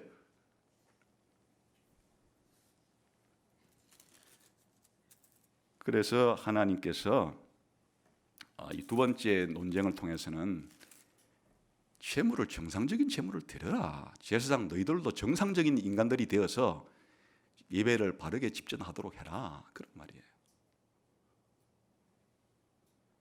뭐 그 다음에 있는 내용들은 그래서 하나님께서 생각하는 바른 제사장은 뭔가 하면 하나님이 한 지식을 가지고 백성들에게도 이 지식을 바로 가르쳐서 어떤 재물부터 집에서부터 가져와야 될지, 제사의 의미가 뭔지, 제사의 결과가 뭔지, 그리고 아론의 축복을 통해서 축복을 준다는 의미가 뭔지, 이런 것들을 백성에게 잘 가르치는 것이 내가 레위 언약을 통해서 제사장을 만든 목적인데 너희들이 이거 다 어겨버리고 다 이렇게 뒤집어놨다. 그 두 번째 문제예요. 세 번째 문제. 아까 10절에서 16절까지인데 이게 이제 이방신의 딸과 결혼한다는 게 말이죠. 이게 아주 문제가 심각한 문제예요. 왜 우리가 생각할 때 뭐 그냥 하나님이 다 인종을 만들어놨는데 그냥 어떤 인종이든지 뭐 국제 결혼하는 게 뭐가 문제됩니까? 그런 뜻으로 한 게 아니고 지금 여기에 11절에 아주 구체적으로 표현해놨죠. 단순한 이국 사람이 문제가 아니에요. 뭐죠? 이방 신의 딸과 결혼한다. 이교도와 결혼하지 말라 그 말이에요. 라합이나 또 우리가 룻기에 나오는 그런 여인들은 전부 이방 여인인데 결혼했잖아요. 지금 여기서 이제 하나님께서 지금 이스라엘 백성이 하지 말라고 하는 것은 뭔가니까 당신은 전부 이방 신을 섬기니까 그 이제 외국 여성과 결혼을 하게 되면은 그냥 결혼이 된 게 아니고 솔로몬의 경우에 왜 그 솔로몬이 나중에 온갖 이방 신을 섬기는 사람이 되었어요? 그 통로가 어떻게 그런 일이 일어났어요? 결혼했을 때 이교도의 그런 여성들을 다 데리고 결혼하다 보니까 이 여성들이 솔로몬에게 우리가 믿는 신도 섬기시죠? 우리가 믿는 섬기시죠?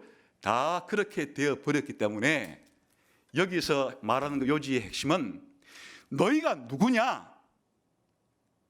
내가 선택한 내 백성이 아니냐? 그럼 내 백성으로서의 정체성을 가져야 되는데 이교도인과 결혼하게 되면 너희의 사고방식이라든지 너희의 행동이라든지 너희의 종교 자체가 그렇게 이교에 빠질 수밖에 없고 또 이방신을 섬길 수밖에 없으니까 그러면 너희들이 내 백성이라고 하는 이 신분이 사라져버리게 된다. 이거야말로 이보다 더 심각한 게 어디 있습니까? 하나님 백성으로서의 정체성이 날아가 버리는데. 그래서 하나님이 이런 경우에 뭐라고 말했는가 하니까 12절이에요. 한번 읽어볼까요? 시작. 이 일을 행하는 사람에게 속한 자는 깨는 자나 응답하는 자는 물론이요 만군의 여호와께 제사를 드리는 자도 여호와께서 야곱의 장막 가운데서 끊어버리시리라. 야곱의 장막이 뭐예요? 이스라엘 백성을 가리키는 거죠. 이교도와 결혼한다는 문제는 단순한 문제가 아니고 이방인이 되었다고 한 표시이기 때문에 이제 이스라엘 공동체에서는 추방시켜라. 오늘날에도 이제 이 문제는 신약 시대에도 이 원리는 적용이 됩니다. 다시 말해서 국제 결혼을 하지 말라는 얘기가 아니에요. 우리 기독교인들이 다른 인종, 다른 나라의 국적 가진 사람들과 얼마든지 결혼할 수 있습니다. 그 외국인과의 결혼을 성경은 반대하지 않습니다. 그런데 신약 시대에도 이 원리가 그대로 적용이 되어서 이교도, 다른 종교라든지 또 종교가 없는 것도 마찬가지겠죠. 무신론, 쉽게 말하면 불신자와는 결혼하지 말라 이랬습니다. 근데 왜 분명히 말했는데 했을까요? 경제적인 이익이 있기 때문이죠. 이렇게 어려운 시절에 이미 가나안 땅의 틀을 잡고 있는 안정적으로 생활을 유지하고 있는 그런 사람들의 딸과 결혼하게 되면 경제적인 공공으로부터는 좀 면할 수가 있으니까 뭔가 이익이 있으니까 그래 결혼을 하는 것이에요. 그래서 이제 저는 사실은 목회자로서 이 부분에 대해서는 이렇게 할 때마다 이제 하나님 말씀을 가르치는데 개인적으로는 좀 어찌 보면 좀 미안한 마음도 있어요. 왜 그런가 하니까 교회 안에 남녀 비율이 좀 적당히 다 맞으면 이렇게 이제 다른 신자와 결혼해도 좋다 이렇게 말 수 있겠는데 비율이 너무 안 맞아요. 지금 형제가 너무 적고 이 형제 남자들 다 어디 갔는지 하여튼 그 교회 안에 들어오지를 잘 않고 우리 여성분들이 교회 안에 많다 보니까 이 결혼 배우자를 교회 안에서 이렇게 찾기가 이제 현실적으로 좀 어려운 점이 좀 있어서 성경은 분명하게 그 불신자와는 결혼하지 말라고 했기 때문에 이렇게 가르치긴 하는데 또 그래 살아라고는 말은 하고 있는데 한편으로 목사님 어디 가서 찾아요 이렇게 말하면 그래 그렇게 그래서 내가 지금 좀 고민이 생겨. 그 고민이 생겨서 내가 아무리 생각해봐도 해결책은 없고 아래 위로 20살까지 좀 반넓게 봐야 내 머릿속으로는 이것밖에 난 사실은 해줄 말이 없다. 아니면 원정 가든지 저기 다른 나라 가서 찾아오든지 그 외국인하고 결혼한 건 문제가 없는 거예요.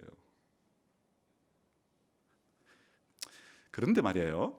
이제 이게 여러분이 받아들일 문제예요. 이걸 이제 믿음으로 잘 받아들이게 되면은 결혼이라는 게 한번 하게 되면은 자기 삶을 거의 지배하는 수준이 되기 때문에 덜커덕 그냥 불신자와 결혼을 하고 난 다음에 감당할 그 몫은 아마 상상 이상의 여러분이 이럴 줄 알았으면 아래 위로 20살까지 안 찾아도 그냥 차라리 예수님 올 때까지 차라리 독신으로 살 뻔한 게 좋지 않겠나.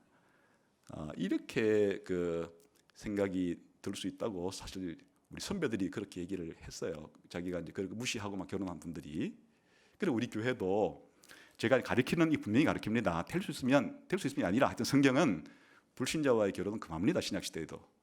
그런데 이제 꼭 우리가 모든 100% 순종하는 건 아니니까 그래도 기어코 이제 불순종해가지고 불신자를 또 데리고 오면 나가라 할 수는 없을 거 아니에요. 이제 어디가 데리고 왔는데 그러면 여기서 신앙생활 잘 할 수 있도록 그러면 새가족부도 오게 하고 해가지고 그래 하자 이제 이렇게는 하겠죠. 물론 이렇게는 하겠는데 그 시간이 이게 만만치가 않아요. 제가 옛날에 부교육자로 섬길 때 저와 아주 이제 같이 좀 가깝게 지냈던 그 집사님이 30년을 고생하고 있었어요. 30년을. 항상 기도 제목 제1호는 자기 남편 구원인데 또 그분이 교회에서 정말 신앙도 좋고 봉사도 열심히 하신 분인데도 딴 기도는 잘 들어주시는데 남편 그런 잘 안 들어주시더라고요. 그래서 30년 동안 쏘가리 속이 다 썩어버렸어요. 그래서 성경은 어쨌든 이 결혼이라는 게 너무 중요한 문제고 자기 신앙인의 정체성에 해당이 되는 거기 때문에 정말 심각한 문제니까 불신자 결혼은 신중하게 고려해야 된다. 이 문제를 다루고 있는 거예요. 그래 이게 이제 에스라 때도 그랬고 느헤미야 때도 그랬고 성경에 보면 계속 이 문제가 나와요.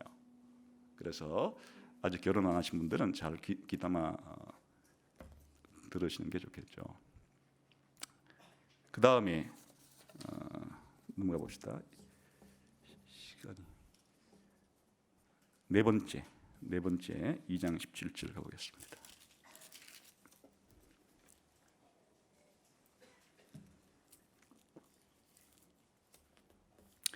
2장 17절 같이 읽겠습니다. 아까 읽었지만 다시 한번 시작. 너희가 말로 여호와를 괴롭게 하고도 이르기를 우리가 어떻게 여호와를 괴롭게 드렸나이까 하는도다. 이 너희가 말하기를 모든 악을 행한 자는 여호와의 눈에 좋게 보이며 그에게 기쁨이 된다 하며 또 말하기를 정의의 하나님이 어디 계시냐니까 하며. 하여튼 이 문제는 말이죠. 욥기에서도 다뤘고 하박국에서도 다뤘고 하여튼 교회 역사상으로도 그렇고 우리 현실적으로도 제일 감당하기 어려운 게 뭔가면요, 이 악한 사람이 하여튼 나쁜 놈 같은데 그가 하는 생각이 실현이 되고 하여튼 이 지구촌에서 보기가 싫은데 하여튼 하는 행동이 다른 사람한테 피해를 주는 인간인데 우째 저 인간은 권력도 있고 돈도 많고 그러니까 건강도 있고 이러면은 감당하기가 힘든 거예요. 안 그래요? 아니 하나님은 공의의 하나님인데 어찌 그냥 하나님이 보고 계신단 말입니까? 이거를 하나님이 손을 대셔야죠.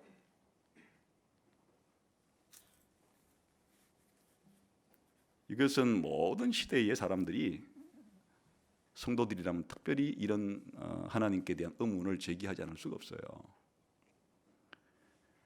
여러분 안 그런지 모르겠어요. 그냥 허허허 이래가지고 그냥 주변에 어떻게 돌아가든지 다른 사람 어떻게 살든지 간에 그냥 뭐 그러신다 그러면 이런 질문은 던질 수는 없겠죠. 그러나 아무튼 이 악한 자라고 분명히 생각이 되는 인물이 그렇게 승승장구하면서 살아가는 모습을 볼 때 하여튼 복장이 터지잖아요.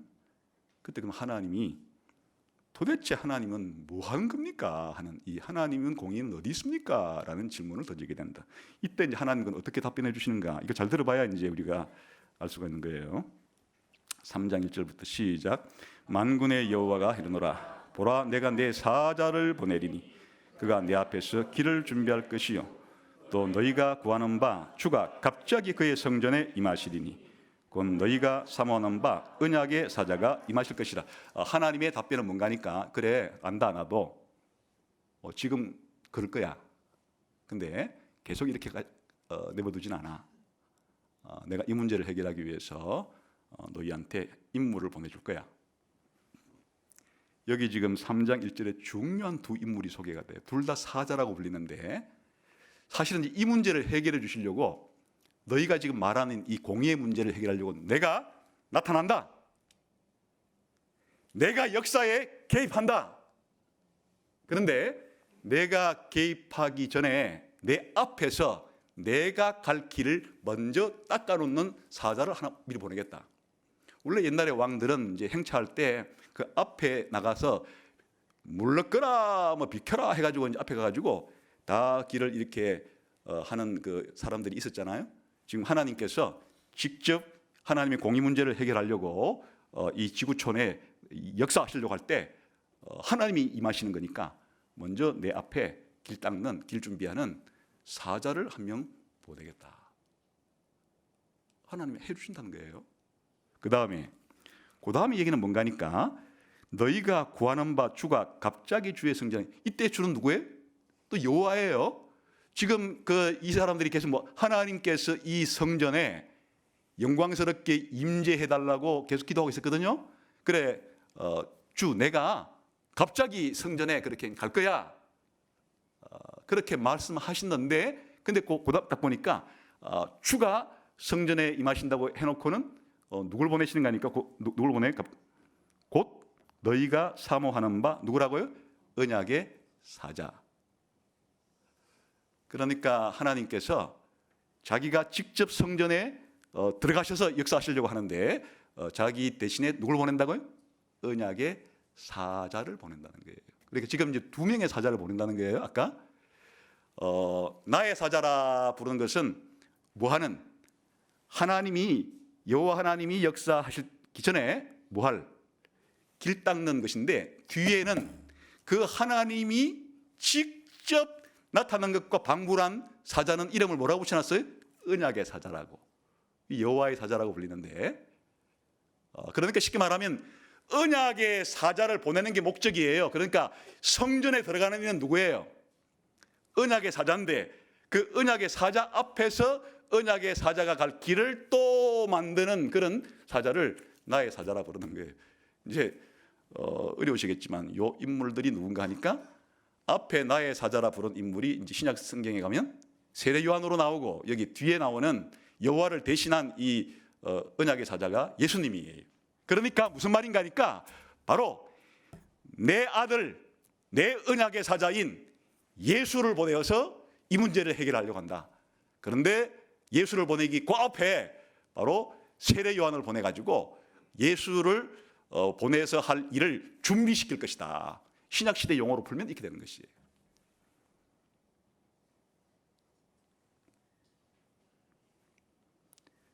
그런데 그 언약의 사자가 이제 와서 뭐 하는가? 2절이에요. 시작.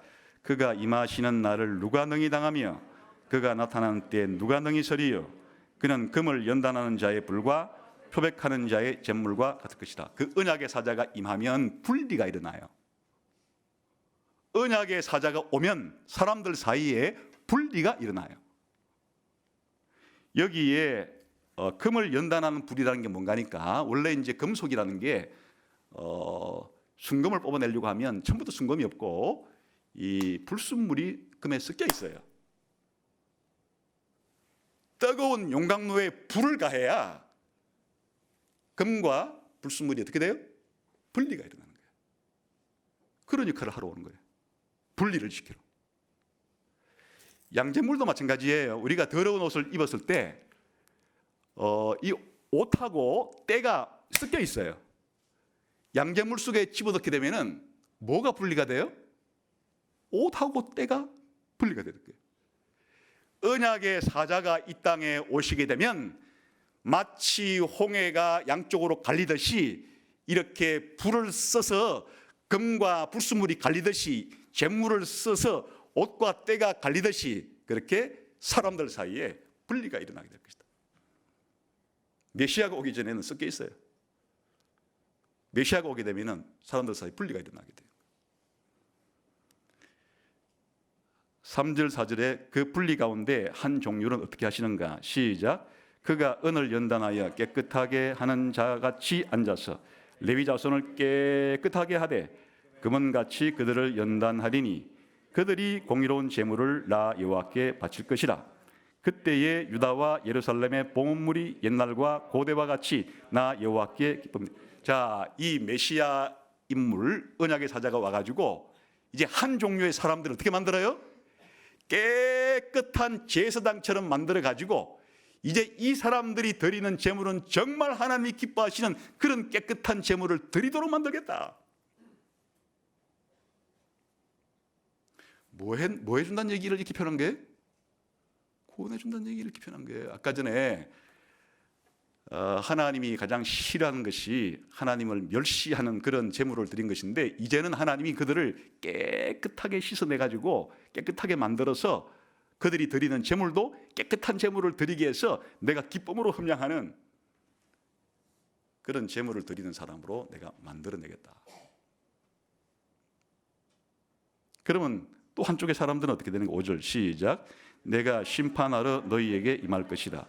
점치는 자에게와 간음하는 자에게와 거짓 맹세하는 자에게와 품꾼에 쌓게 대하여 억울하게 하며 과부와 고아를 압제하며 나그네를 억울하게 하며 나를 경외하지 않은 자들에게 속히 정언하리라. 만군의 여호와가 이런 종류의 사람들에게 뭐 하겠다는 거예요? 심판한다는 얘기예요. 메시아가 와서 하는 일은 말이에요. 심판하는 일. 그래 예수님이 뭐라고 말했는가 하니까 이제 내가 평화를 주러 온 줄로 아느냐? 나는 금을 주러 왔다. 지금부터는 한 집안에 여러 식구가 있는데 아버지와 아들이 갈라지게 될 거다. 어머니와 딸이 갈라지게 될 거다. 며느리와 시어머니가 갈라지게 될 거다. 여러분 예수님이 오시기 전에 예수님을 전하는 이 사자들이 가기 전에는 전부 다 예수님 안 믿는 하나님 모르는 사람들끼리 살고 있다가 가서 예수 믿으세요. 예수님이 하나님이시고 예수님이 하나님의 아들이시고 예수님 믿으면 당신의 죄가 용서가 되고 예수님 믿으면 영생을 얻게 되고 하나님의 자녀가 됩니다라고 말을 전해주게 되면은 사람들 사이에 분리가 일어나는 거예요. 한 부류의 사람들은 예수님을 받아들여서 예수님의 피로 그 사람을 깨끗하게 씻어주고 제사장으로 만들어주고 그가 하나님께 기쁨의 정결한 예물을 드릴 수 있도록 만들어주고 그러나 예수님을 배척하고 계속해서 끝까지 부인하고 예수님 사람들을 핍박하는 사람들은 심판하시는 거예요. 지금도 안 믿는 것 자체가 심판이지만 이제 초림 때 분리 작업을 하시는 이 일이 예수님 재림할 때 완성이 되게 되면은 확실하게 알 수가 있게 된다.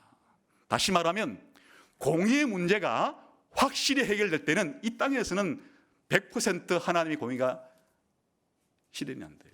하나님이 그렇게 정해놓으신 거예요. 지금은 아주 최후의 때가 아니기 때문에 섞여 있어야 되기 때문에 하나님이 의도적으로 최후의 심판 때까지 100% 완전한 공의를 뒤로 밀어놓고 있기 때문에 우리가 느끼는 그런 일들이 벌어지는 거예요. 그래서 우리가 죽기 전까지는 예수님이 오기 전까지는 이 세상에 100% 공의로운 세상이 되지 않는다. 하나님께서 최후의 심판 때에 최후의 공의를 완성하기 전까지는 우리가 그런 질문을 던지게 되겠지만은 하나님께서의 답변은 뭔가 하니까 기다려라. 조금만 기다려라.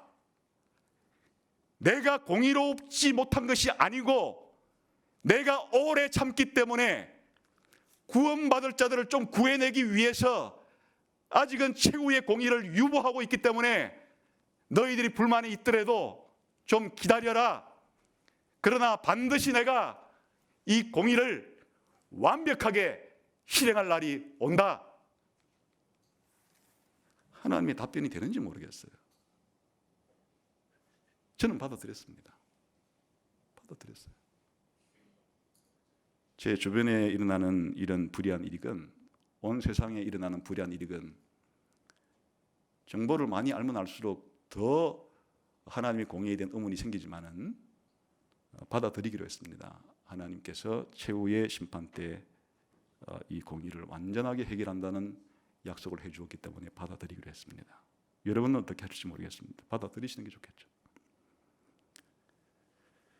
그 다음에 다섯 번째. 아까 6절, 7절 아까 읽었죠. 하나님이 왜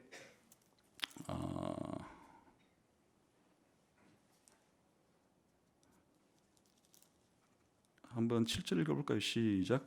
만군의 여호와가 이르노라 너희 조상들의 날로부터 너희가 나의 규례를 떠나 지키지 아니하였도다. 그런즉 내게로 돌아오라. 그리하면 나도 너희에게로 돌아가리라 하였더니 너희가 이르기를 우리가 어떻게 하여야 돌아가리까? 이게 돌아간다는 말은 회개의 표현이에요. 회개. 이제 하나님께서 너희가 내 말대로 그동안에 못 살았지 않았느냐.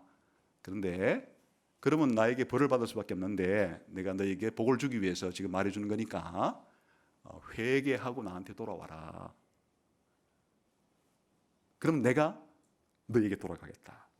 하나님이 얼굴빛을 비춰주시고 하나님이 돌아가겠다는 표현은 무슨 말인가 하니까 구원을 베풀어주고 함께 해주고 복을 주고 그 말이에요. 그런데 그 사전에 지금 뭐라고 말하고 있어요? 먼저 너희가 율법을 그동안 어겼던 것들을 이제 버리고 회개하고 돌아와라. 그럼 내가 너에게 복을 준다. 그런 말이죠. 그런데 이제 이스라엘 백성이 뭐라고 하는 거? 그럼 어떻게 해야 돌아가는 건데요? 이렇게 이제 물으니까 이제 아까 하나님이 아까 말했죠. 8절 다시 읽고 시작. 사람이 어찌 하나님의 것을 도둑질하겠느냐? 그러나 너희는 나의 것을 도둑질하고도 말하기를 우리가 그것을 주의 것을 도둑질하였나이까 하는도다. 이는 곧 11조와 봉헌물이라. 도둑질하는 방법은 회개하는 방법은 여러 가지가 있겠죠.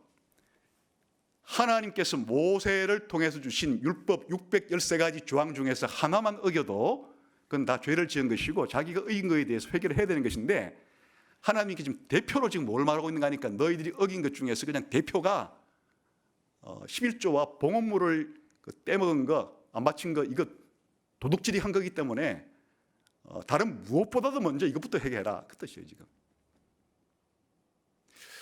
아니 11조 안 난 게 뭐가 하나님 걸 도둑질한 겁니까? 원래 하나님 뭐 돈 가진 거 있었어요? 근데 왜 하나님께 11조 안 했다고 봉헌물 안 바쳤다고 제가 하나님께 도둑질했다고요? 이것은 뭘 말하는가 하면요. 하나님이 성경을 통해서 뭘 말했는가 하니까요. 이 세상은 내가 창조했다. 내 거다. 너누이. 하나님이 우리들에게 성경을 읽고 하나님을 하나님으로 받아들인 사람들에게 뭘 말해주는가 하니까 온 천지는 내가 창조했기 때문에 이 모든 세상은 다 내 거다. 천사도 내 거고 사람들도 내 거고 동식물도 내 거고 하늘과 땅도 내 거고 전부 다 내가 만들었기 때문에 내가 메이커이기 때문에 다 내 거다. 근데 내가 주고 싶은 사람들한테 준다. 그래서 하나님께서 이스라엘 백성에게도 그걸 확실히 해주기 위해서 이집트 같은 사람들을 건져와 가지고 가나안 땅에 갈 때 가나안 땅 누구 거예요? 하나님 거죠. 이 땅은 내 거다. 근데 내가 너희들한테 분배해 준다. 지파별로, 가족별로.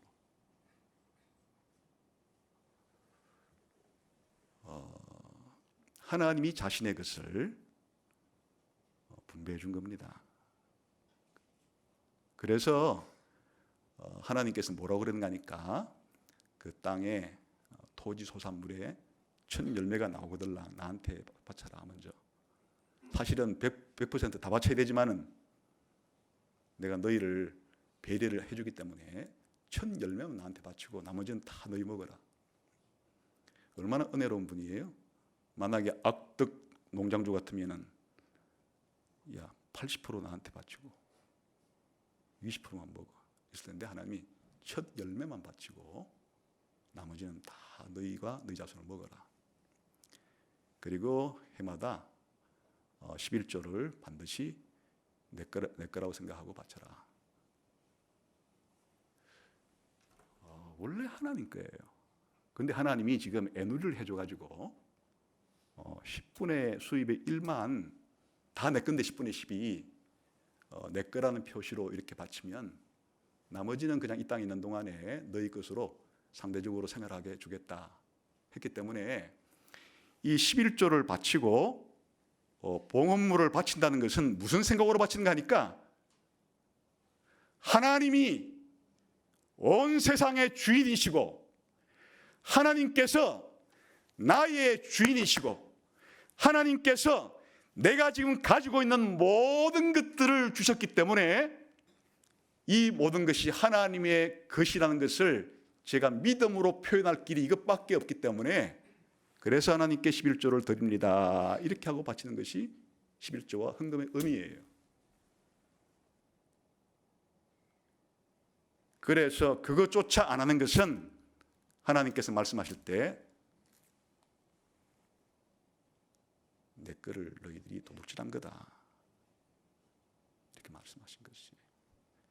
여기 봉헌물이라는 것은 그냥 곧바로 제사장한테 주는 것이고 11조는 우선 레위인한테 주는 거예요. 레위 지파한테 주는 거예요. 또 레위 지파 또 받은 것 중에 또 10분의 1 떼가지고 제사장한테 주어서 이 11조가 뭐 하는 것인가 하니까 성전 제도를 유지하는 기금이에요.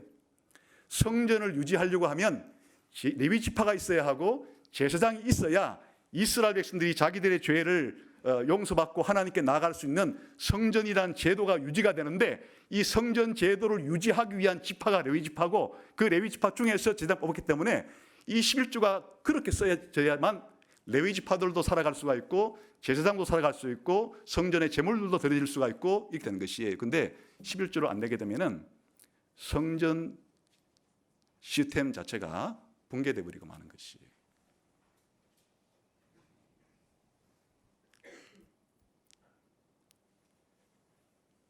그래서 하나님께서 강력하게 말씀하시는 거예요. 근데 왜 이 11조가 이제 도둑질이 왠지는 아시겠죠. 근데 왜 하필이면 딴 걸로 말씀하시지? 하여튼 돈 얘기만 하면 저는 두드러기가 나는데요, 하나님. 제가 또 두드리 한번 내볼까요? 저는 돈 얘기만 들으면 피가 거꾸로 솟는데요, 하나님. 왜 이 11조를 왜 말씀하시죠? 그거 혐오 발언 아니에요? 11조 혐오 발언? 제 가슴을 아주 찢어 놓네요? 이런 사람은 하나님 백성일 리가 없어요. 그렇게 마음먹은 것 자체가 나는 하나님 백성이 아닙니다. 하나님은 내 주인이 될 수가 없고 나는 하나님 당신의 소유주 인정할 수 없습니다. 내 인생은 내 겁니다. 그렇게 하는 사람입니다.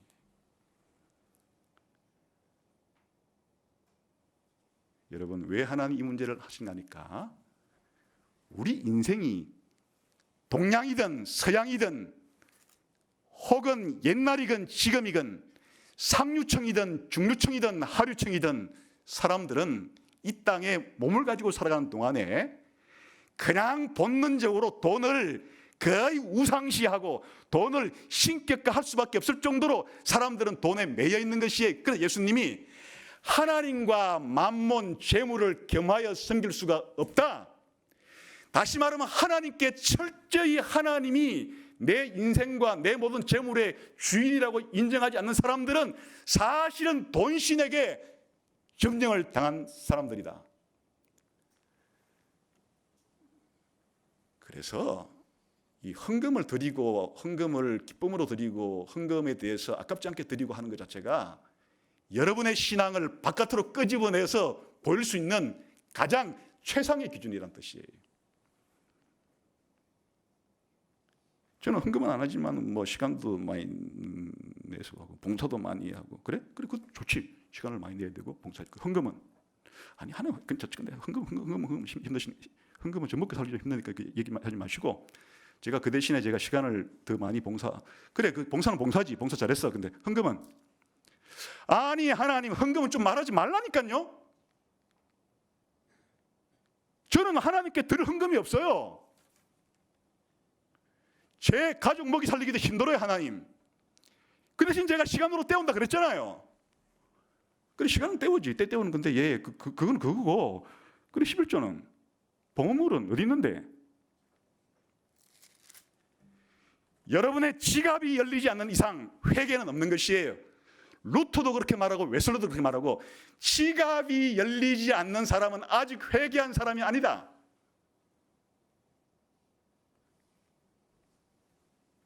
헌금을 드리는데 아까운 마음으로 항상 헌금 드리는 시간이 부담스럽고 아깝게 되는 사람. 물론 돈이 많건 적건 돈이 필요하다는 걸 모르는 사람이 이 세상에 누가 있어요. 조금만 크면 다 알게 되는 건데 신앙의 표현이에요.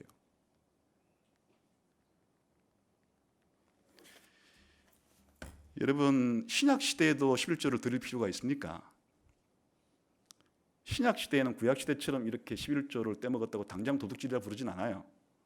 그런데 고린도후서 8, 9장을 통해서 하나님 뭐라 말했는가 하니까 내가 헌금의 원칙을 말해주고 있는데 구약 시대 사람들보다 더 자발적으로 더 기쁘게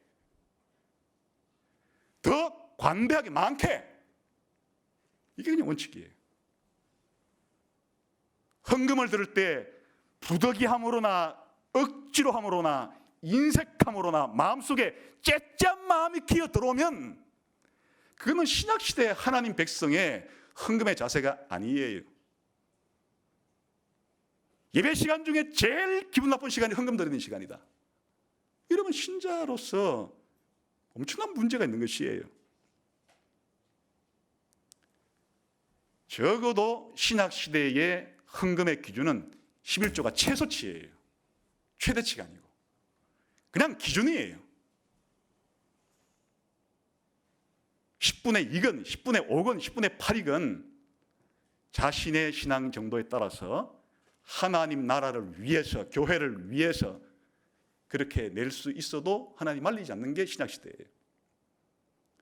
그런데 11조 내는 것도 그 구약시대 사람들보다도 이게 안 돼가지고 항상 예수 믿은 지 지금 1년이 지나고 2년이 지나고 10년이 지났는데도 그 11조 내지를 못해가지고 항상 교회에 이렇게 달락달락 하게 되면 신앙심이 하나님을 주인으로 믿는 신앙심이 조금 차랄라 그러다가 그게 딱 그냥 멈춰 서 있는 상태예요.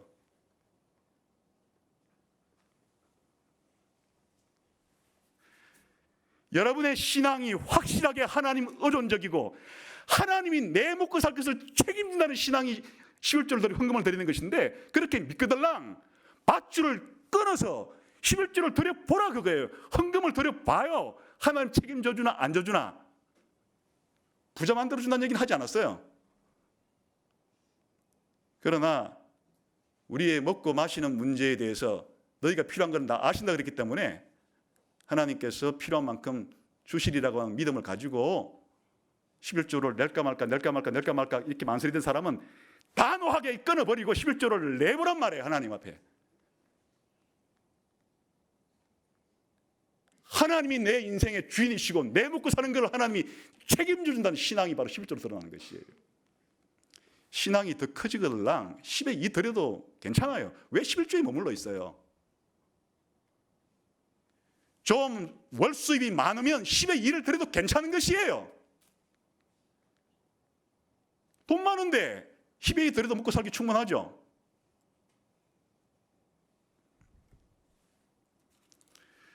(1년에) 4번씩 절기 때 절기헌금을 드리는데 그때가 여러분께 아낌없이 교회를 위해서, 하나님을, 나라를 위해서 여러분이 헌금할 절호의 기회예요. 100만 원씩, 50만 원씩, 10만 원씩 할 수 있으면 하는 게 좋지. 제가 그냥 11조를 드렸는데 그런 절기 헌금 때도 그런 식으로 그 헌금을 하는 것이 아까워가지고 1,000원, 10,000원. 여러분, 제가 그 액수를 가지고 말하는 건 아닌데 지금 저게 방글라데시라면은 그것도 귀하겠지만 지금 대한민국 땅에서 절기 헌금 때 그런 식으로 만일 여러분들 가운데 절기 헌금 하는 것이 그렇게 아깝게 생각된다면 내가 지금 신앙을 돈을 믿고 있는지 하나님이 나를 책임을 믿고 있는지를 한번 점검해 보는 게 중요한 시점이에요. 그래 하나님이 오죽 답답했으면 여기 구약시대 여기 뭐라고 말한가 하니까 야 한번 온전한 11조 한번 드려봐. 나를 한번 시험해봐. 하나님께서 시험해보라고 하는 것이 어디 있어요? 대개의 경우에는 사람들이 하나님께서 믿음을 시험하죠. 아브라함의 믿음도 시험하시고 안드레의 믿음도 시험하시고 이러는데 사람 보고 하나님이 나를 한번 시험해봐. 무슨 뜻이에요? 내가 확실히 너희들을 책임져 주려고 하는 일인데 내가 너희들 망하게 하려고 하겠냐? 그런 뜻입니다. 여러분, 신앙이 자라는 데 있어서 이 헌금 문제가 하나님께 드리는 기쁨으로 드리는 신앙생활이 안 되게 되면은 다 돈신에 묶여가지고 거기서부터 신앙이 자랄 수가 없어요. 드리는 액수는 개인마다 다 다르기 때문에 그건 말할 수 있는 사항이 아니에요. 그러나 최소한 수입이 정큼 맞던 신약 시대도 구약의 율법주의적이 아니라 구약 시대보다도 더 자발적으로 더 기쁘게 더 풍성하게 한다는 원칙에 의해서 최소치의 11조를 낼 때 하나님 이번 달에도 올해도 이렇게 먹고 마시고 살게 해주신 건 너무 감사합니다. 하나님 제 주인이신데 참 고맙습니다 하는 마음으로 그 시간이 가장 즐거워야 되는 것이에요.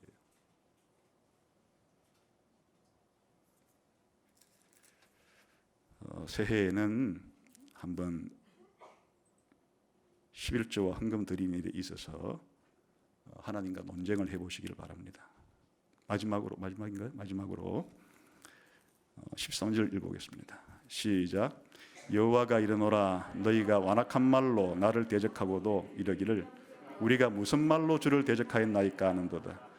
이는 너희가 말하기를 하나님을 섬기는 것이 헛되니 만군의 여호와 앞에서 그 명령을 지키며 솔폭에 행하는 것이 무엇이 유익하리요.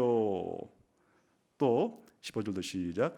지금 우리는 교만한 자가 복되다 하며 악을 행하는 자가 번성하며 하나님을 시험하는 자가 화를 면한다 하노라.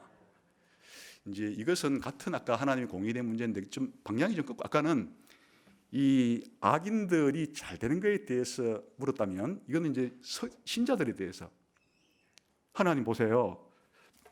제가 하나님을 11조도 이제 내고 헌금도 잘 내고 또 열심히 하나님 기쁜 마음으로 이제 그 제물도 드리고 이렇게 이제 하는데 제가 하나님 해봤잖아요.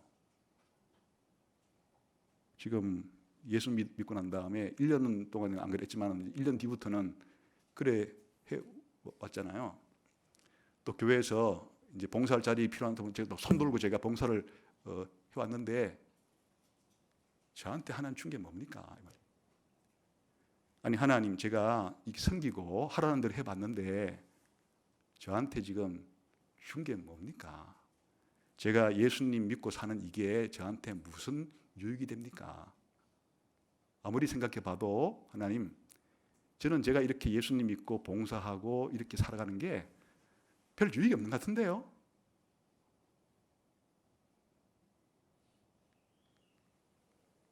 이런 각도에서 하나님의 공의에 대한 의문을 지금 제기하는 겁니다. 이제 이런 의문을 제기하는 분들은 좀 교회 생활을 열심히 하는 분들이 좀 있는 거예요. 교회 생활 열심히 하시는 분들 이런 말 할 자격도 없으면 자기는 안 하죠. 그러나 이제 좀 교회 생활을 열심히 하고 신앙 생활을 아주 열심히 하고 봉사도 열심히 하고 헌금 생활도 열심히 하고 전도도 열심히 하고 했던 사람들은 하나님, 그러면 아니 이 정도 했으면은 뭔가 좀 저한테 확실하게 보여주는 게 있어야 되는 거 아닙니까? 왜 뜨거움을 하나 없습니까, 하나님? 제가 이 정도 그동안에 생겼으면은 그냥 저한테 좀 잘 풀려야 되는 거 아닙니까, 하나님? 도대체 하나님이 공의로우신 분이십니까? 제가 이렇게 열심히 했는데도 저한테 이렇게 하시는데? 이런 뜻이에요. 그것도 저는 이해가 됩니다. 우리 성도분들께서 다른 분들보다 더 열심히 봉사하시고 하시는 분들이 보게 되면 너무 열심히 잘하신다고 생각하고, 또 그런 분들 때문에 사실은 교회 공동체가 이렇게 움직이고 있기 때문에, 또 이렇게 형성하고 있기 때문에 감사를 드리는데, 아마 그분들 마음속에 이런 하나님께 대한 질문은 있을 수가 있겠구나. 그건 이해가 돼요. 그건 이해가 된다고요. 근데 하나님께서 그러면 또 이 문제에 대해서 뭐라고 답변하시는가? 이 마지막이니까 봅시다. 16절부터 18절까지 시작. 그때에 여호와를 경외하는 자들이 피차에 말하매 여호와께서 그것을 분명히 들으시고 여호와를 경외하는 자와 그 이름을 존중히 여기는 자를 위하여 여호와 앞에 있는 기념책에 기록하셨느니라. 만군의 여호와가 이르노라. 나는 내가 전날에 그들을 나의 특별한 소유로 삼을 것이요 또 사람이 자기를 섬기는 아들을 아낌같이 내가 그들을 아끼리니 그때에 너희가 돌아와서 의인과 악인을 분별하고 하나님을 섬기는 자와 섬기지 아니한 자를, 또 마찬가지예요. 하나님이 이런 문제를 제기할 때는 다 섞어 놓지 않는다. 뭐 한다고요? 분리한다. 이렇게 나를 잘 섬기는 자들이 내 보석처럼, 보물이라고 부를 정도로 이렇게 다 분리한다. 분리를 내가 한다. 그냥 섞어 놓지 않는다. 분리를 한다는 거예요. 그래서 이제 분리를 하는데, 이제 분리된 사람들의 이제 구체적인 모양이 또 4장 1절부터 나오는 겁니다. 한번 4장 1절을 봅시다. 시작. 만군의 여호와가 이르노라. 보라, 용광로 불 같은 날이 이르리니 교만한 자와 악을 행하는 자는 다 지푸라기가 될 것이라.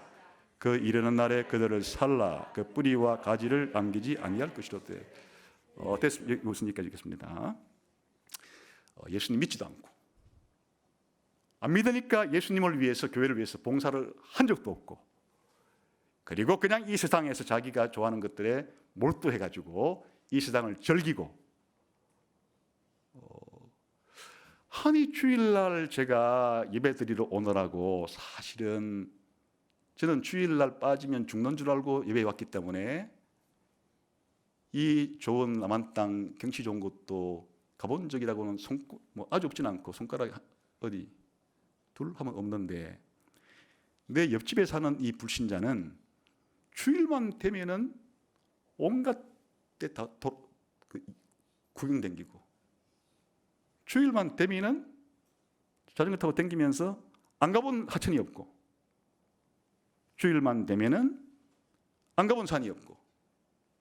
그래, 제가 어저께 밥을 먹다가 참 우리나라 요즘에 그런 거 잘 해놨죠. 그래, 어디 가보셨는데? 여기.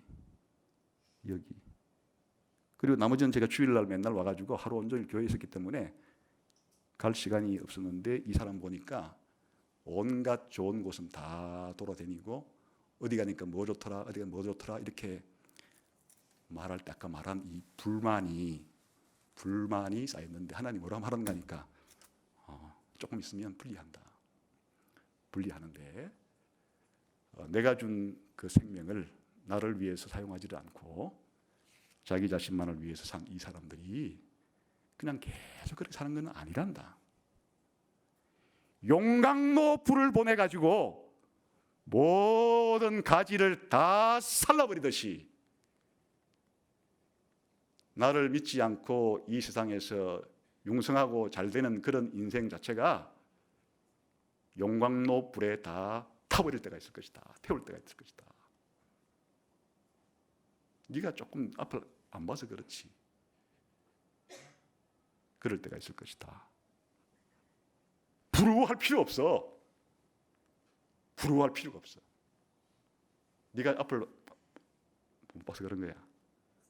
그래 말씀해 주신 겁니다. 그 다음에 신자들에게는 2절 3절 시작.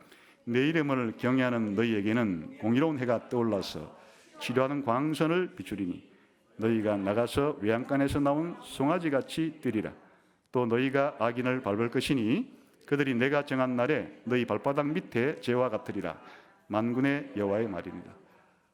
이렇게 봉사하고 헌신하고 충성했던 너희들에게는 내가 치료하는 광선을 보내어서 너희를 다 치료해준다. 쉽게 말하면 너희의 온갖 죄와 악을 다 치료해주고 너희의 죽음을 다 치료해주고 영원한 지옥의 저주와 형벌을 다 없애주고 치료하는 강선으로 너희를 완전히 죄를 용서해주고 죽음에서 건져주고 지옥에서 건져주고 사단의 권세에서 해방시켜주고 모두 다 치료해줄 것이다.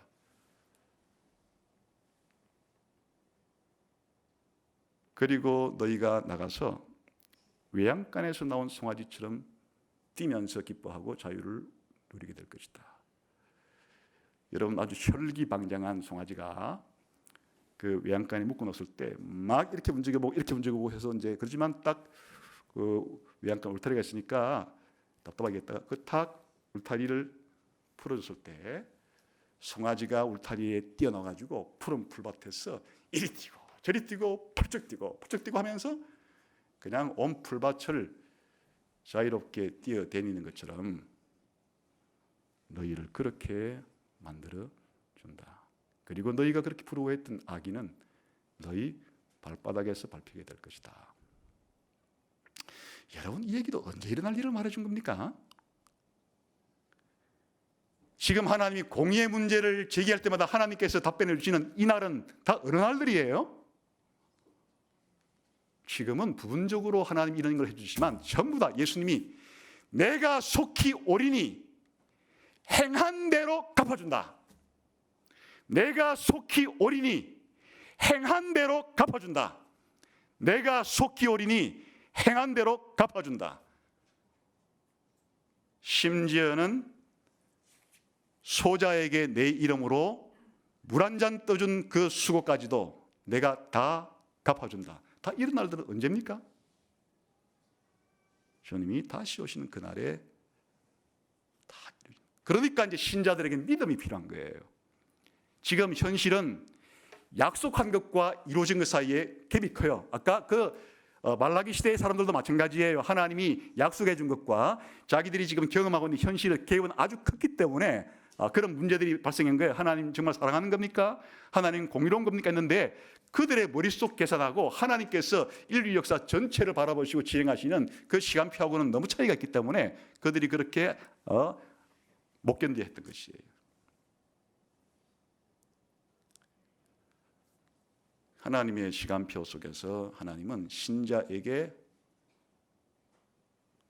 만족 정도가 아니고 차고 넘칠 정도로 갚아주시고 불신자에게는 차고 넘칠 정도로 진노하시는 일이 있는 미래의 날을 제시해 줌으로써 이 공의의 문제를 하나님은 답변하십니다.